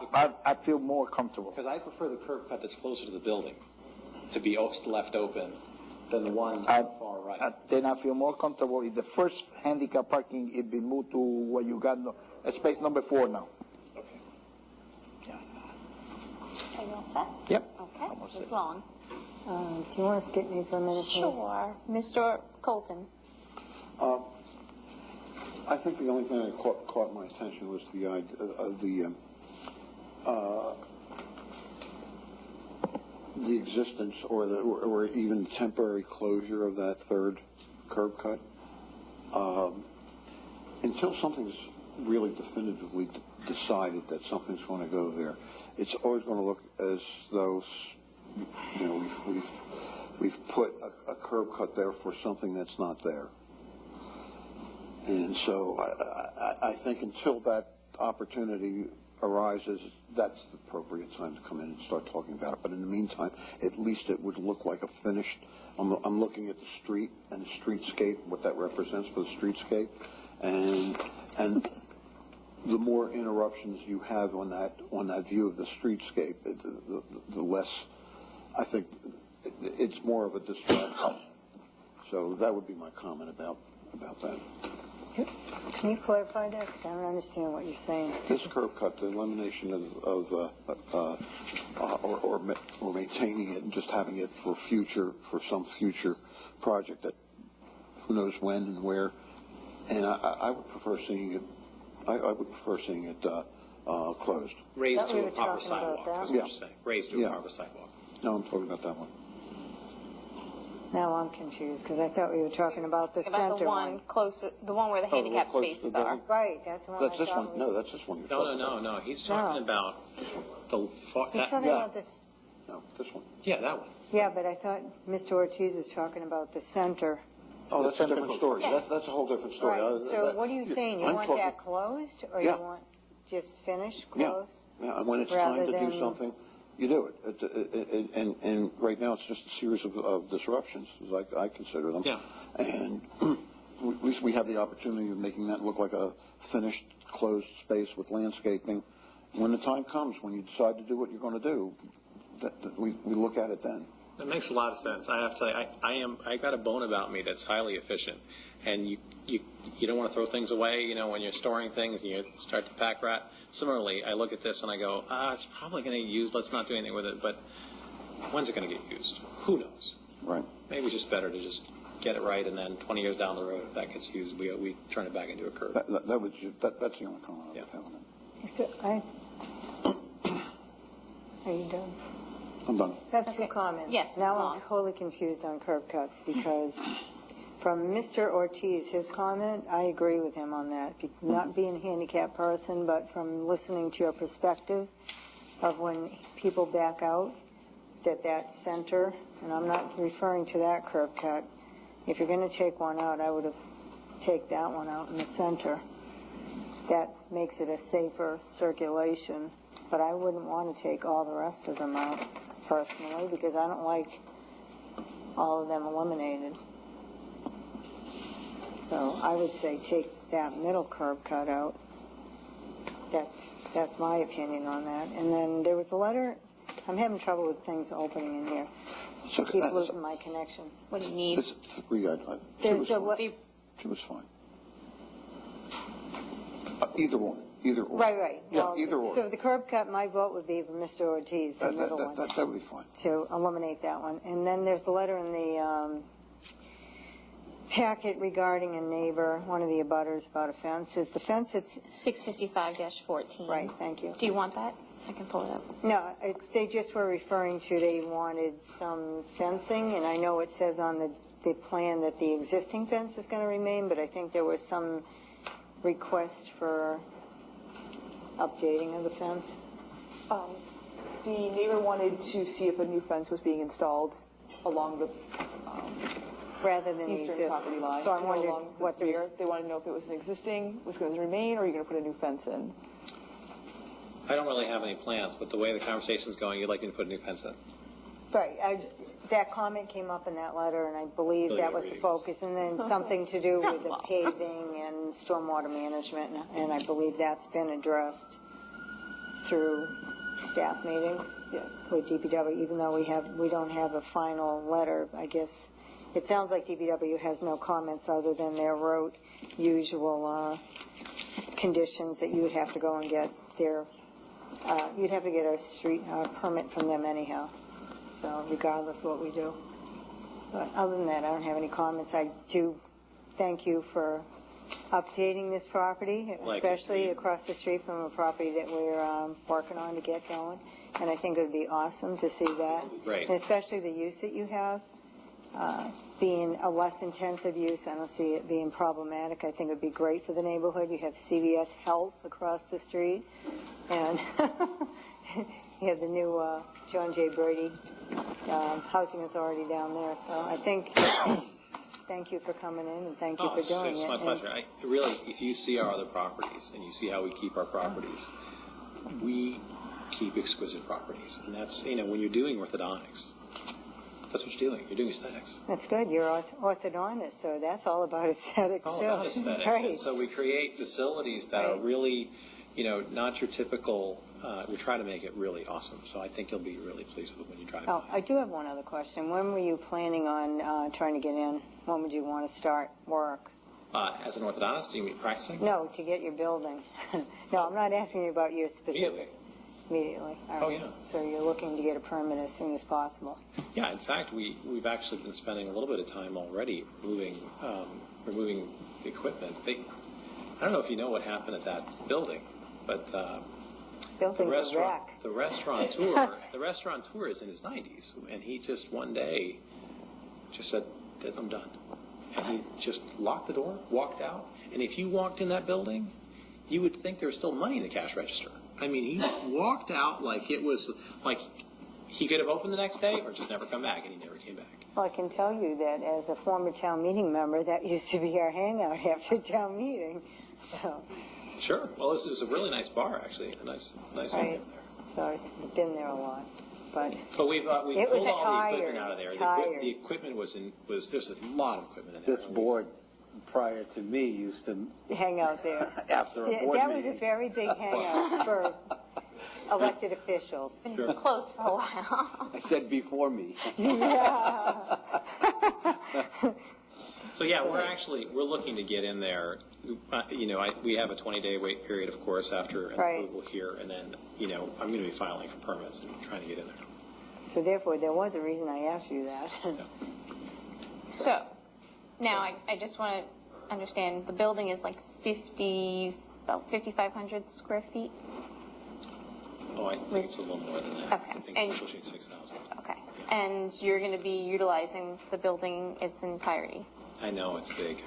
I'm just asking a question, because you mentioned... That's part of the personality of our offices, is that we have wonderfully large waiting areas and very comfortable booth seating and an arcade area for the kids, and it's cool. You walk into this place and it doesn't feel like your typical orthodontist's office. It feels like something special. Is there a water slide? No other slides. Well, I certainly, commend you for reutilizing and redeveloping a site that's been vacant and eyesore, especially with that front plastic looking. Yeah, isn't that terrible? Yeah.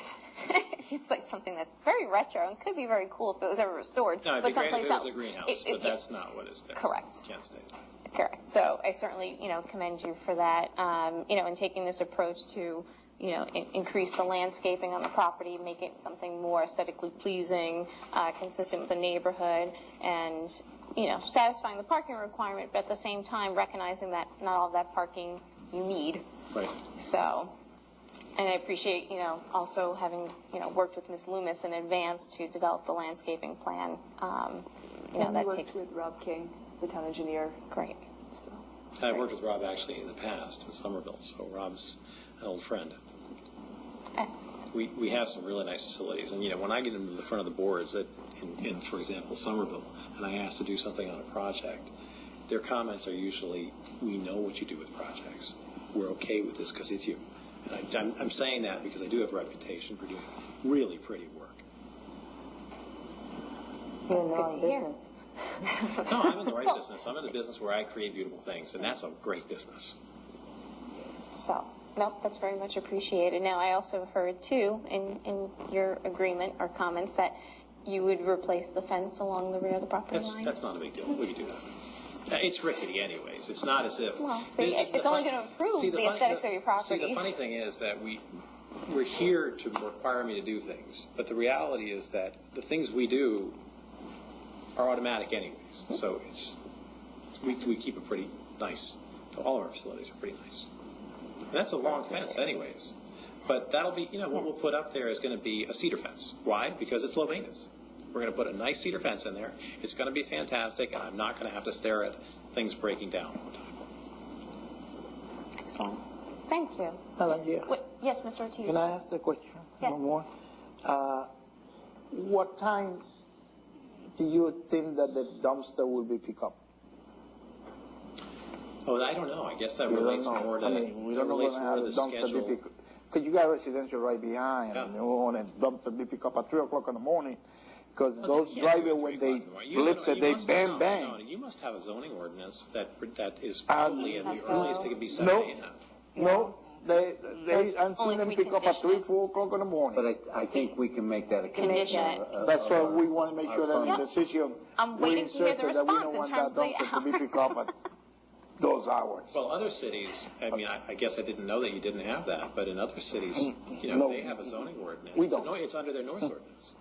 So in protection of the neighbor, you know, I don't want to get those dogs to be pick up 3, 4 o'clock in the morning. Because if I live out there, I won't be happy. I know how much noise they make. Oh, it's terrible. Okay. So, was there a particular pickup time, I guess, for the dumpster? Or, So I guess what I would Is that say is something- that it should be after 7 a.m. Yeah. I mean, that's your You can typical negotiate standard that with the zoning company. ordinance. Yeah. And specific telling you not pick up before the time. Oh, right. Yeah. okay. Any So further? not to be out of order, but I don't know, where are we at on this curb cut? I think the majority of us, unless Mr. Colton wanted to join, or unless you had, I guess, other maybe arguments or I'm just wanted to suggesting look that at. 2 instead of 3. Whether you switch it with the others is So you have a problem with the center one, right? If we just So you- close the center instead of the end? no, I don't have a problem Okay. with this. No. Okay. So it- just as long as we close one of them. Yes. Okay. So then I think, correct me if I'm wrong, and then I will go out to anyone in the public that has comments or questions. But it looks like we're suggesting or recommending that you close off the curb cut in the middle where the handicap spaces are and do the raised curb. And then I guess it would be spots 11, 12, and 13, 22, 23, 24. Like those 6 spaces would be, become a drive aisle With landscape. with landscaping. And then also the current handicap space, number 1, would be moved to number 4. Right. Just making sure I'm catching, correct? The first handicap space down here would be moved to the other side, number 4. Right, number 4, which is here. Is this driveway, is this curb cut's gonna still open? No, that's the one that we're No, we're closing. going to close it. That's the one that's closing. Then if we close it, we can keep the handicap parking there. No, so you're Oh, you okay with get that then? more landscaping in that Huh? area. You'll get more landscaping in that area. No. Okay. That's fine. Okay. Can I Yes. beg, please? Okay. I really think people are going to drive down that street, get closer to that building, and think that there should be a curb cut closer to the building. And what they're going to end up doing is overusing the left one because they're going to miss the first one.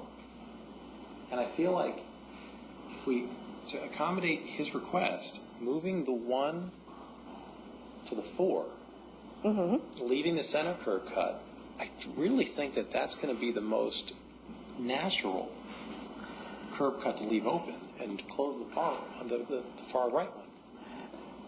Actually, I agree with you, Okay. but my rationale is a little different. Okay? The property right next door to you to the south, which is that upholstery or the, The view. Yeah. Yes. The okay, Mention. their curb cut Rudolph's and spots. your southerly curb cut are very close together. So by eliminating the southerly one as that's the one I thought and the one that you kind of agreed with, That's what I was saying. will give us separation between the abutters curb cut and your curb cut.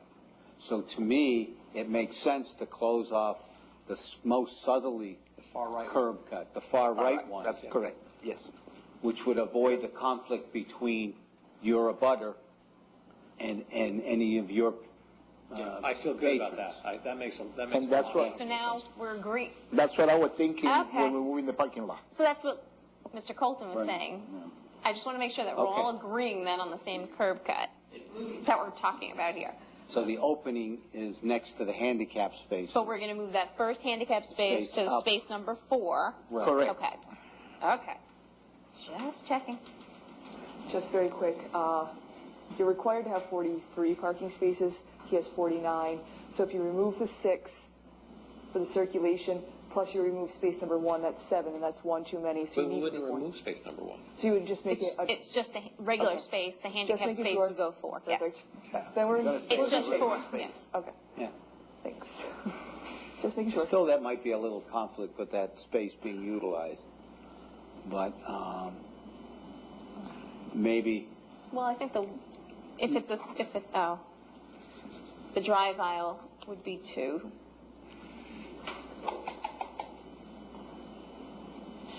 Well, unless it's still kind of, if it's a one-way circulation around. If you eliminate the drive, you're going to have a hammer turn, whatever you call it. Make the curb cut location the issue. Honestly, don't think that every single that every single space in every parking lot is desirable.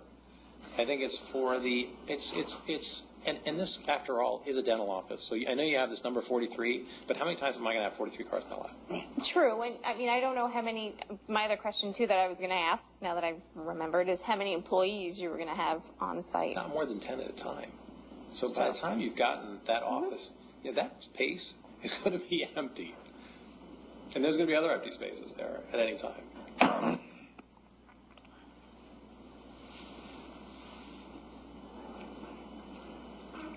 You could do what TD Garden does. They have those big giant planters and they pick them up and they put them there and they block it. And then when they want to open the gateway, they get something to pull it out of there. Another situation. Mr. Mahoney, and then Mr. Colton, hold on. Yes. that aisle has to change to 24 feet. That's the zoning bylaw. You had one-way circulation. Okay. So you could get down to 22 feet, I believe. But with two-way circulation, you need minimum of 24. Isn't that correct? That's correct. Okay. So there's going to be some little revision, and I think you might find the six spaces that you may be losing, if it's configured correctly, you might be able to only lose 5. Then you could take out that first space. Yes.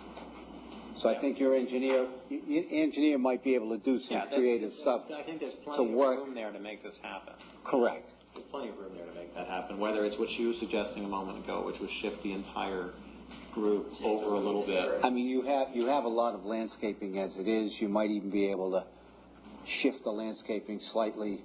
Yeah, to not give as much, and that would give you a few extra feet to create another parking space. Yeah, I think, exactly. I think you could probably work something out. Your engineer can be a little bit creative with the site plan to make it comply. If my engineer can't make that work, Yeah, I mean, goodness gracious. yeah. How many dental offices have that much space? I if he can't agree make with that you. work, then yeah. All I can think of is the dental office that we approved on Edgell Road, the renovation of that little house that was shoehorned into that little lot. And then I look at this one. Auburn Street. Night day. Auburn And Street. Edgell Night Road, day. yeah. So this is much better. I'll be fine with that. was my That's dentist. great. I have one more question. Yes. Since this application's been in since May, under review, during your many staff meetings, did that ever come up about dealing with that, re-engineering the lot to get rid of the curb cut? And if it didn't? It did not, because it's existing curb cuts. It's already there. And economic development only made that request Right, because Rob a week King, ago. Recently, yeah, that's very recent. Rob King never addressed that. No one from DPW has ever addressed that during the staff meeting. I don't think it came up during the staff meeting. It came up in just the actual letter.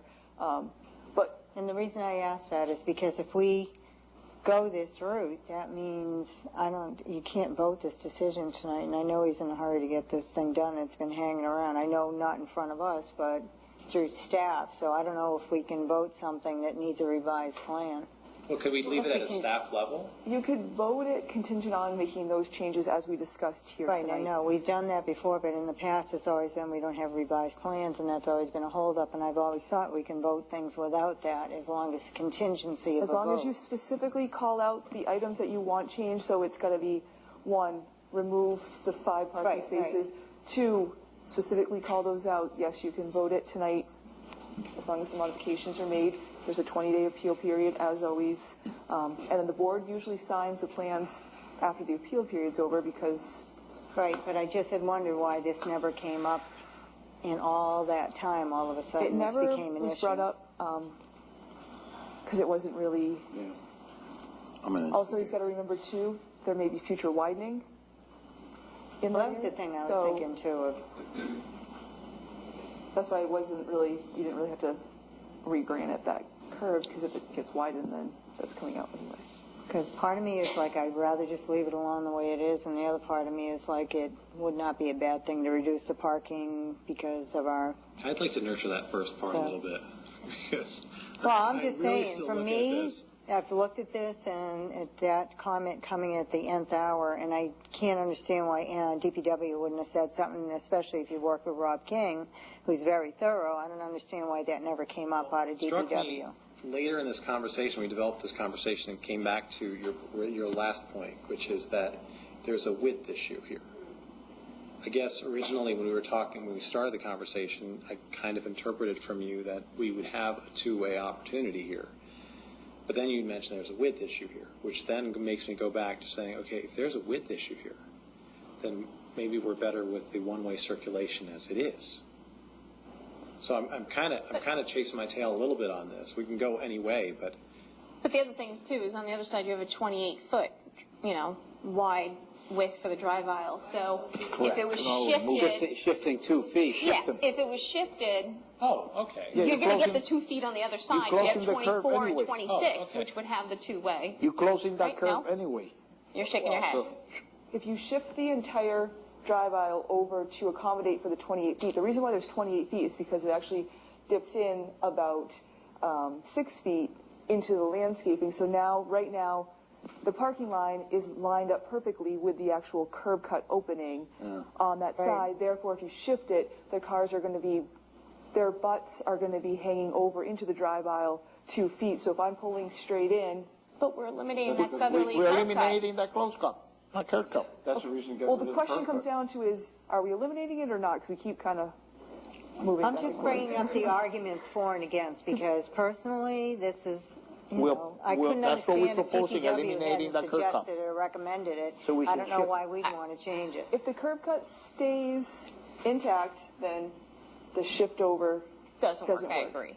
If it is to close, then yes, it would work because you wouldn't be in Correct. conflict. Well, if you shift over, then that center curb cut is going to have to be widened, is my suspicion. Yes. But you shift everything And then you over. would need a public way access permit to modify an existing curb cut. Right, so do we really want to go there? That's my question. When I That's why read the brought it letter up. from Economic Development, Why don't you it modify that? it sounded very kind of light. Yeah, curb cut out in terms of They weren't. They were saying maybe you could modified consider. That's the one that exists.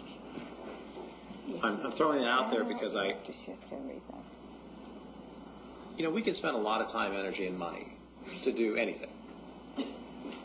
But is that really, in the bigger global scheme here, is this really something that one wants to put, and I say one, I don't mean me, I mean as a group, really, is this where we want to place our investment, or do we want to put that investment into a better fence, or into a better this, The one thing the board does need to consider is if we do ever widen Concord Street, we know the widening is on the east side, as according to Beta's review. Past report.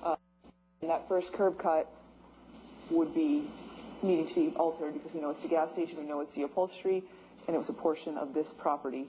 So if you leave it as it is, and that being a separate lot, I believe it's lot 16, it is a buildable lot for commercial use, then it's kind of null and void, and that will be happening sooner than later. So it's really, if you leave it as is, it's presented. He's already said that he's going to replace the fence along the rear. He's putting bicycle racks in and has increased the landscaping significantly. So whatever the board votes. Mr. Ortiz? It is, but they still got to come back to us because they're using that lot as a number of parking for this building. The parking, It's all under one application. but they're using that lot to meet the parking requirement. I think what It's he's under saying. common ownership, I think correct? what he's saying If is they're going that to build on that if we lot, build on that lot, he's if saying. they're going to build on that lot, then they're still got to They'd come have to back come to back us to us because anyhow at they're that going to be point. losing those parking spaces with they using this lot as it meet the requirement of parking space for that building. Yeah, yes, they would. So they committed that lot to use this building. All right, so, Well, this is a public hearing, so why don't I see if there's any members of the public? If you can state your name and address for the record. Thank you. Kathy McCarthy, Precinct 10, 25 Westgate Road. I just want to say thank you for you to come and take a lot that is really not looking good and bring something professional and great to our community.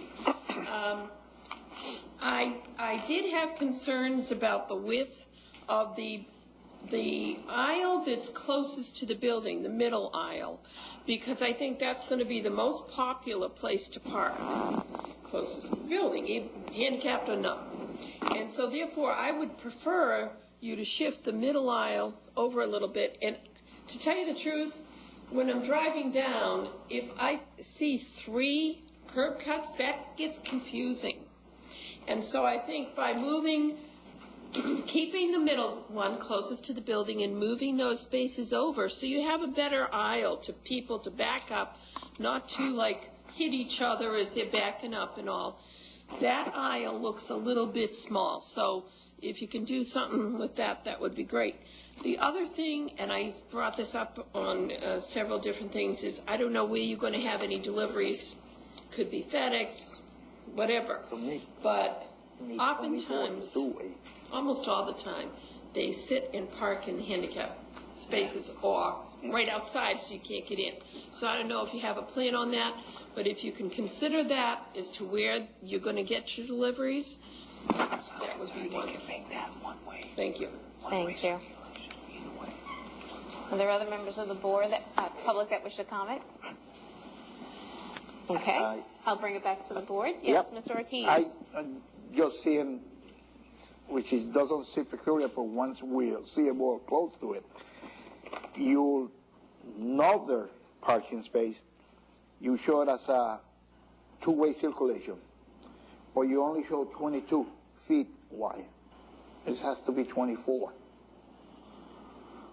Or you make it one-way circulation. Yeah. Or make it a one-way circulation to avoid the 24. I think that's going to be one way. That's got to be one way. No, but it's showing 20. It's showing two-way as it is right now. Yes. So, and if it is two-way, then it's required a 24. Absolutely. Yeah. So you can make it a one-way circulation, keep it at 22 the way it is. Yeah, that's exactly right. Yeah. So I guess I will bring it back to board members regarding the curb cut. I think we need to provide some consensus or recommendation to. It is my recommendation, and I will so move that the most southerly curb cut be closed, that the 22-foot aisle close to the building be increased to 24 feet by shifting the whole bay of parking over, which still gives you plenty of room. What's that right now? Shift. Right now, it's at 24 right now, isn't it? It's at 22. No, it's It's at 22. The middle. Okay, So shift 2 feet Okay. so that the most southerly aisle becomes 26 feet, essentially, and the other one becomes 24 feet. Right. Right. Okay?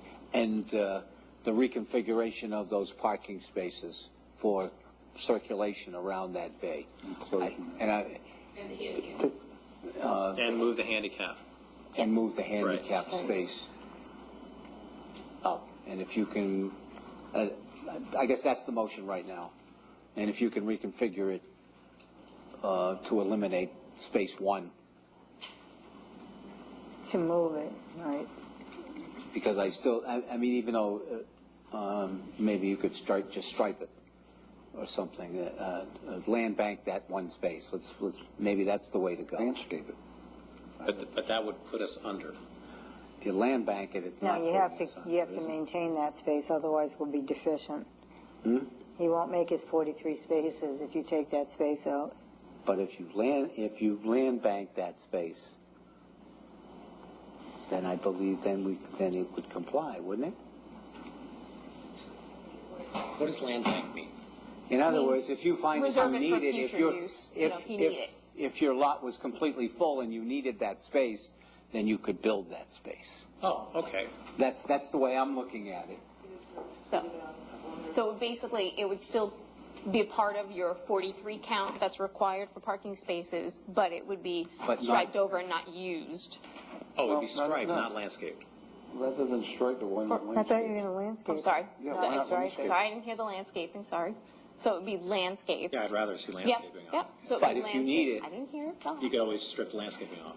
Correct. And Yes. put a space in Correct. there. So it's only if there, If it's you know, back then a sander, you need can run it down the line for that space. Is that's, And there would be a condition in the decision just stating that when the applicant returns that he does need that additional space, he would just need to write a letter to the planning board informing them that his intention is to unland lake, therefore we would not need to open another public hearing Yes. like we did on a different project.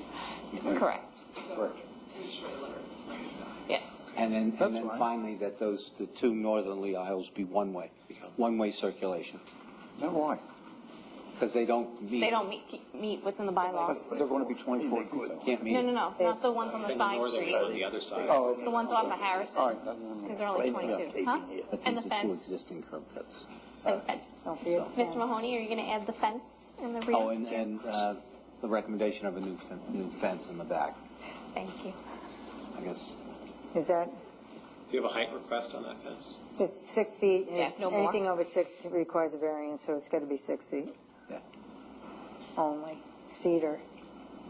That'd be a nice fence. Yeah, naughty cedar would be And nice. I think we also have the condition regarding the dumpster, that would Oh, be, the Oh, hours. yeah, 7 That would be a o'clock. condition of, That's what, that that's would be condition. something that we Yeah, need to. That's okay. not going into the motion, that's a condition. So are you making a So- motion to approve, or are you making I'll make a motion to yeah, I approve, or you move make that a we motion? approve with those conditions Right. added Contingent. into the decision. We got to vote waivers first, though. There are So I'll waivers. make a Yes, there are motion. waivers. Council waiver. I'll So- make a motion on the waivers if you like. So- Well, we have a current motion on we the have to create a motion table. in the So table. You if gotta he wants vote to, to if waive. he Table the wants to I'll withdraw, table, I'll table that motion until Mr. Mahoney. the waivers are voted. Thank you. So now we can go I'll to the make a waivers. motion that, unless anybody has an objection, that we approve all the waivers as listed.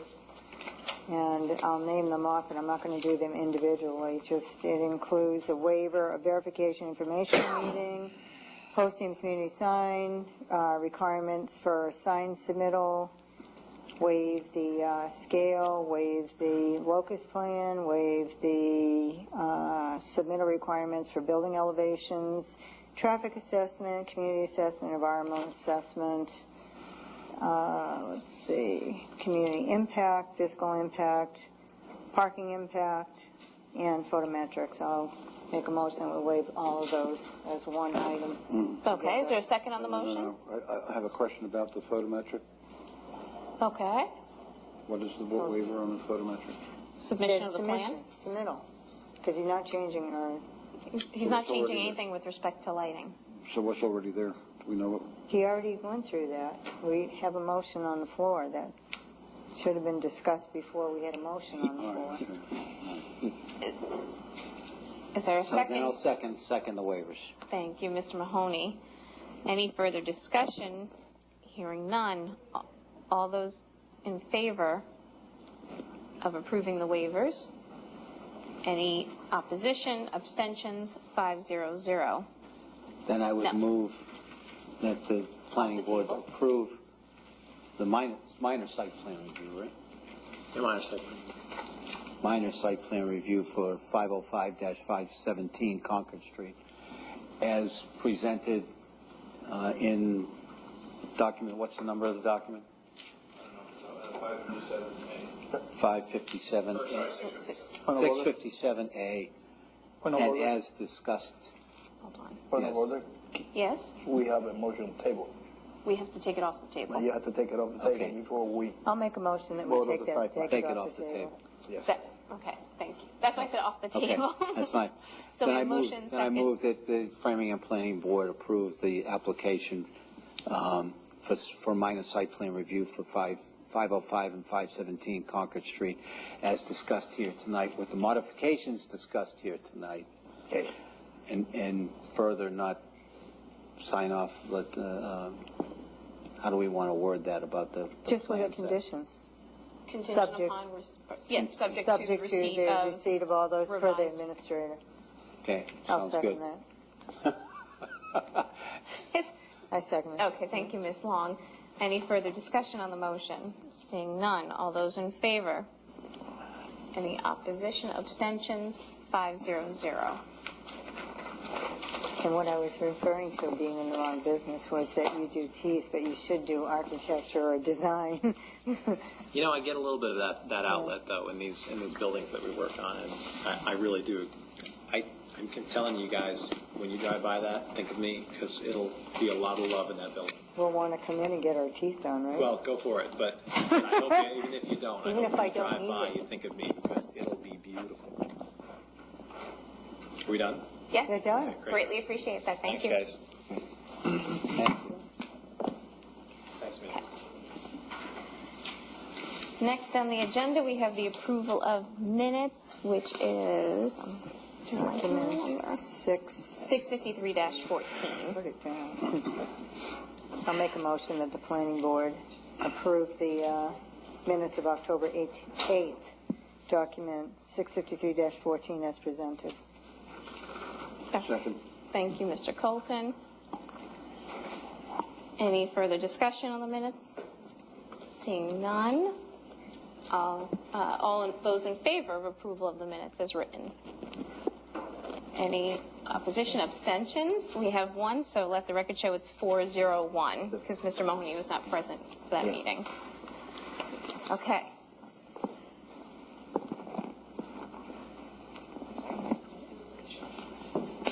We'll do the administrator's report next. Ms. Loomis. We do have a couple things. As we know, town meeting is coming up, so we have all of our documents in order. Town council will be presenting Article 8, Phase 1 recodification. Planning board will be presenting Article 9 of the moderate slope amendments. So we'll be preparing that.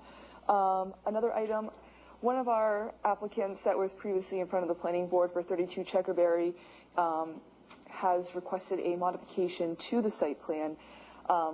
I've been provided the site plan today to review. It does need to be looked over by DPW. I don't have any plans to share with the board at this point, but it is a modification to the building. 32 Checkerberry was in for a special permit for land disturbance. The building size, I'm not sure. It appears it either stays about the same size or may get a little bit larger. I'm not 100% sure. That was not delineated on the site plans that I received. The applicant is requesting a modification to that site plan. I know the applicant is here right now, so I don't know if he wants to present anything or... I believe so.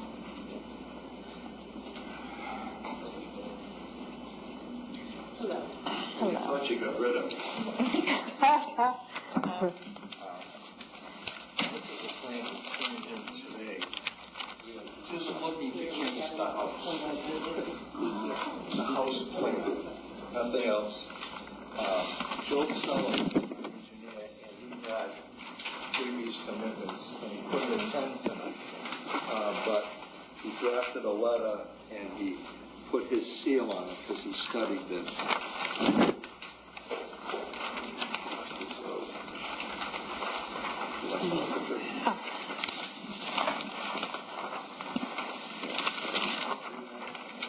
I know I gotta see. I want to make sure. So what Joe, That's fine. basically, let me read Joe's letter to you. That's the existing. What he did on the plan is he overlaid If the you new. can just, the microphone, just to make sure, okay. and introduce yourself. Sorry, my name is Stan Pasavich. Yeah. I was the applicant. What Joe did is he took the new house plan and laid it over the old house plan that you approved. As you can see, the darker one is the newer plan. The older plan was 88 to 90 feet long. This plan is 74 feet long. However, it is deeper but we haven't changed any of the drainage, or we haven't changed any of the walls. And what Joe says is, please find a site plan showing what we believe to be a minor change. We changed the footprint of the house. This change does not involve any increase in runoff from the site. The elevations of the retaining walls and site grading will remain the same as shown on the approved plans. The top of concrete elevation will remain the same. The basement floor will be lowered from 288.5 to 288, half a foot, so that there will be no change in the proposed grading on the site. So therefore, the only change we have is the footprint of the house and the 3-car garage. The old house had a 2-car garage, and it was almost 90 feet long. So nothing that you approved is changed. We just got a different house plan. And we would just like a minor modification on this. I wish Joe was here tonight, but he said he couldn't add any more than what his analysis is, engineering-wise, on the site. And we're trying to get a foundation in before it gets too cold. So I mean, Yes, Mr. Colton? I'm wondering to what advantage, I mean, in this original site plan that you had a deck. You basically are giving that deck up. No, they're moving the deck. We can add the deck onto this. But is it going to be over top of the walls? Could be, possibly, yes. It's showing that way. Yeah. At least according to me, it looks like it's... Yeah. Because basically between the corner, the upper right-hand corner of the house versus adjacent to that wall, it's really narrow, very narrow. What you're looking at is the proposed deck on the old plan. No, I'm looking at the new house plan, the corner of the new house plan with its relationship to the retaining walls. Right. Really small. I mean, it's We very might have to go over that. But the way we tiered this is we have a 3-tier here. No, I understand that. For the landscaping. So. The deck might not necessarily be as large, and it might just be narrow and longer too. We're not actually sure on that because there really is. If this is all garage on this side, 3-car here. I don't necessarily have any objections to it. I think my point is that eventually, because you don't have a deck, you don't really have a deck on a new house plan, is that ending up going to be something that's going to cantilever or be built over top of the retaining wall? Or how is that? I mean, that's going to have a... There will be a proposed deck on the property, on the house. And it will be conventionally built with either lolly columns or posters coming down. No, I understand. It'll either be on the wall or over the wall. Okay, But not over the second. That's what I. But not over the second wall. The first. No, that's what I'm. That's what I could see and speculate is going to possibly be happening. Yes, here. you're right. Correct. Do you want to say it or should I? I was going to say, for me personally, I would like to have DPW take a look at this, given kind of the slope. That's what I said. I was kind of I appreciate what you want to do, but in order for us to do anything, we can't give an approval for a modification before it's reviewed by the town engineer, by DPW. Today. We got the plans dropped off at 10:30 this morning. The town engineer is out, so no, the plans weren't reviewed. We can't expect Nothing else. We just didn't know. What Mercandetti's saying and what I'm saying, and I'm sure the board's going to say, is that we need to absorb this give a little. us a week or whatever, or give... Yeah, it's the town engineer's not in today. I mean, we just lost our town tomorrow. engineer. He will be in on Monday, so we know he'll be in on Monday, so we can. He needs to review it. Yeah, and if he needs to speak to Joe. Yeah, he knows to talk to Joe. So it's. And I'm sorry. Yes. Yes, Mr. The Bolton? other question is, and I understand we're approaching November and the plants do close shortly. So the retaining wall is the bigger issue here, I would think, in terms of getting something poured. Am I right? Well, we may not necessarily do it in cement, Lou. Maybe stone. Stone or block. Oh. I think the bigger issue is that to make sure that there's not going to be a problem with this kind of modification without us bringing this through the process again for a modification, or if it can be done. That's why I believe Ms. Loomis would have to sit down with engineering and Mr. Sullivan to review it to make sure. And there's town meeting. I mean, you can always, if we had to, have a meeting before half an hour. If we had to, we can always post a meeting. Otherwise, we would put this on the next agenda that we're meeting, which would be November 6th. But Well, the sooner, because it takes time to get. Well, what I'm saying is we have town meeting coming up in what, a week? Or next whatever? week. Next week, and if we had to, and she came back and the town engineer said we could do it, we could do it at the next meeting. It's a half an hour before town meeting. Oh, I see. Yeah. So it would be prior to Greatly November appreciated. 6th. And since We'll this see isn't what we can a do. public But if hearing or anything, you don't the have to less set a date at this time. possible would be, This isn't a public hearing or anything, so you could set the date. You don't have to set a date. Right. correct. Right. Correct. Just- But it's just, having the town engineer review it. Right. So that she can come, the Yes. Now, administrator would can it be give us a preferable report. to have Joe meet with him, or, because you don't Absolutely. have with you, so. I think he needs to just look at the Read my plans. mind. Oh, okay. And I already have a copy of the plans, so it's just a matter of him being out. So he'll review that. If he does have any questions, he knows to contact Joe. Nope, I've got them all. Don't want one for each hand? No, sorry. We've got enough plans in our office. It would make nice walk. But I wouldn't want to make sure someone who's an engineer that does that. I'm not an engineer. That's a nice improvement. Excuse We me? used to go there before. Lolly Collins. Sometimes, depending on our agenda, we used to go there before the meeting. Yeah, me too. As a former planning board That used to be member. Wallace's. No, I when know, I was a years kid. ago. Oh, The hangout was Wallace's and the Walkout basement. Thank you. Thank you. You can have them. Good luck. Do you want to keep it? Yeah. Yeah, it's good. Why not? Okay. all right, thank you. Thank We'll you. Be out of your way. No problem. Oh, look. I had a rubber band right here. Thank you. Anything else under your administrator's report? Okay. That was all I had. I'm sorry. I was going to say anything further from Ms. Loomis under the administrator's report. Okay.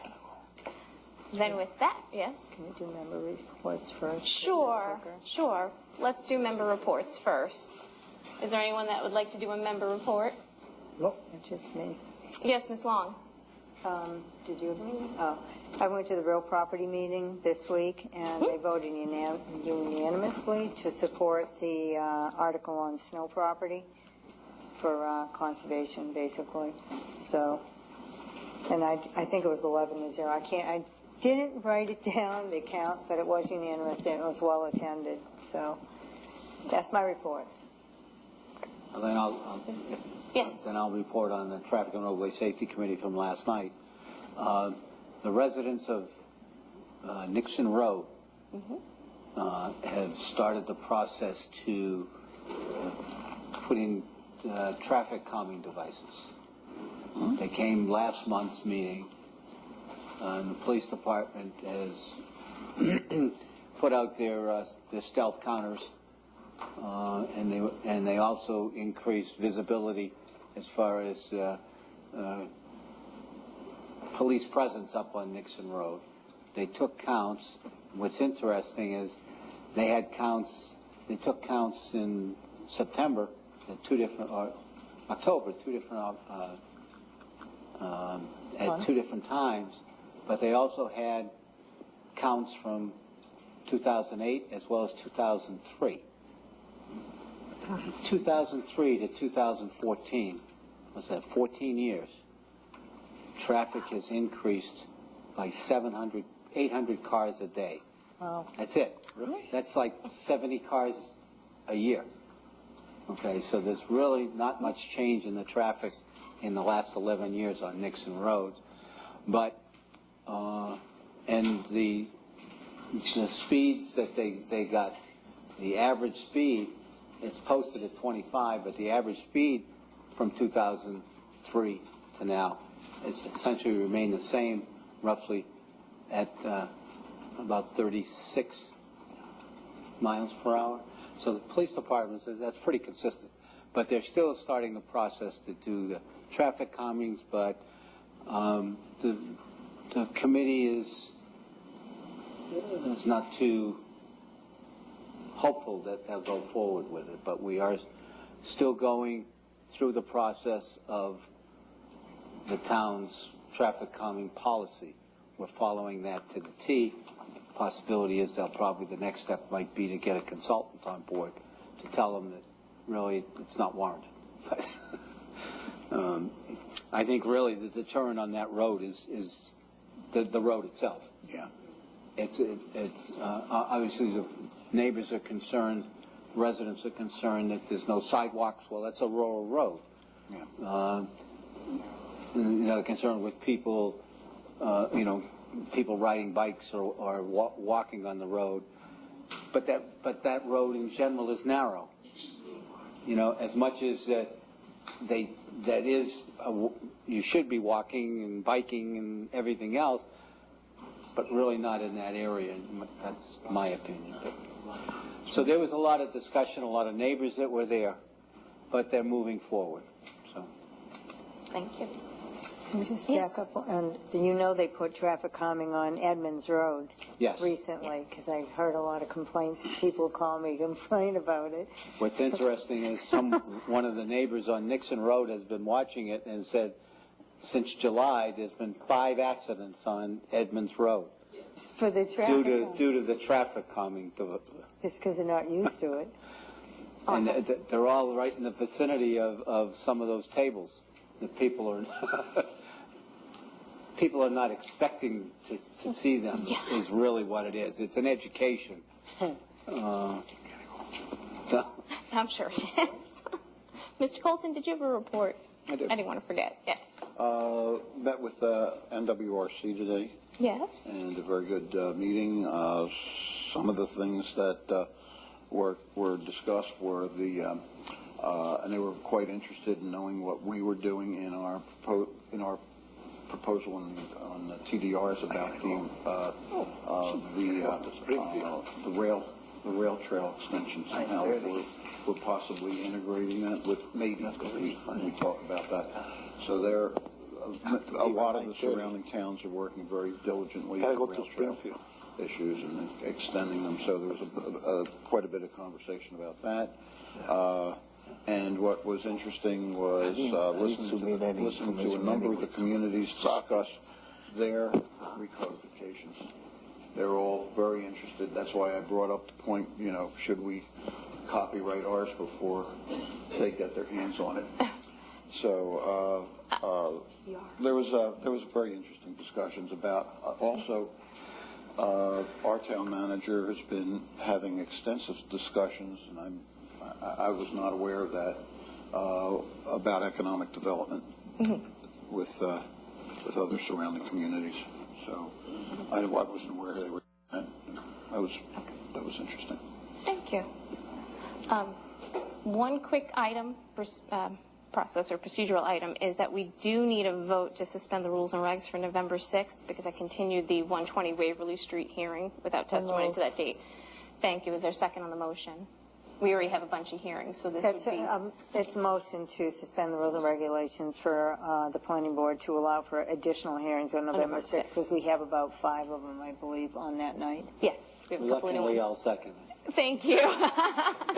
But I will say we have had a good track record recently of multiple hearings on one night and getting through them in a reasonable time.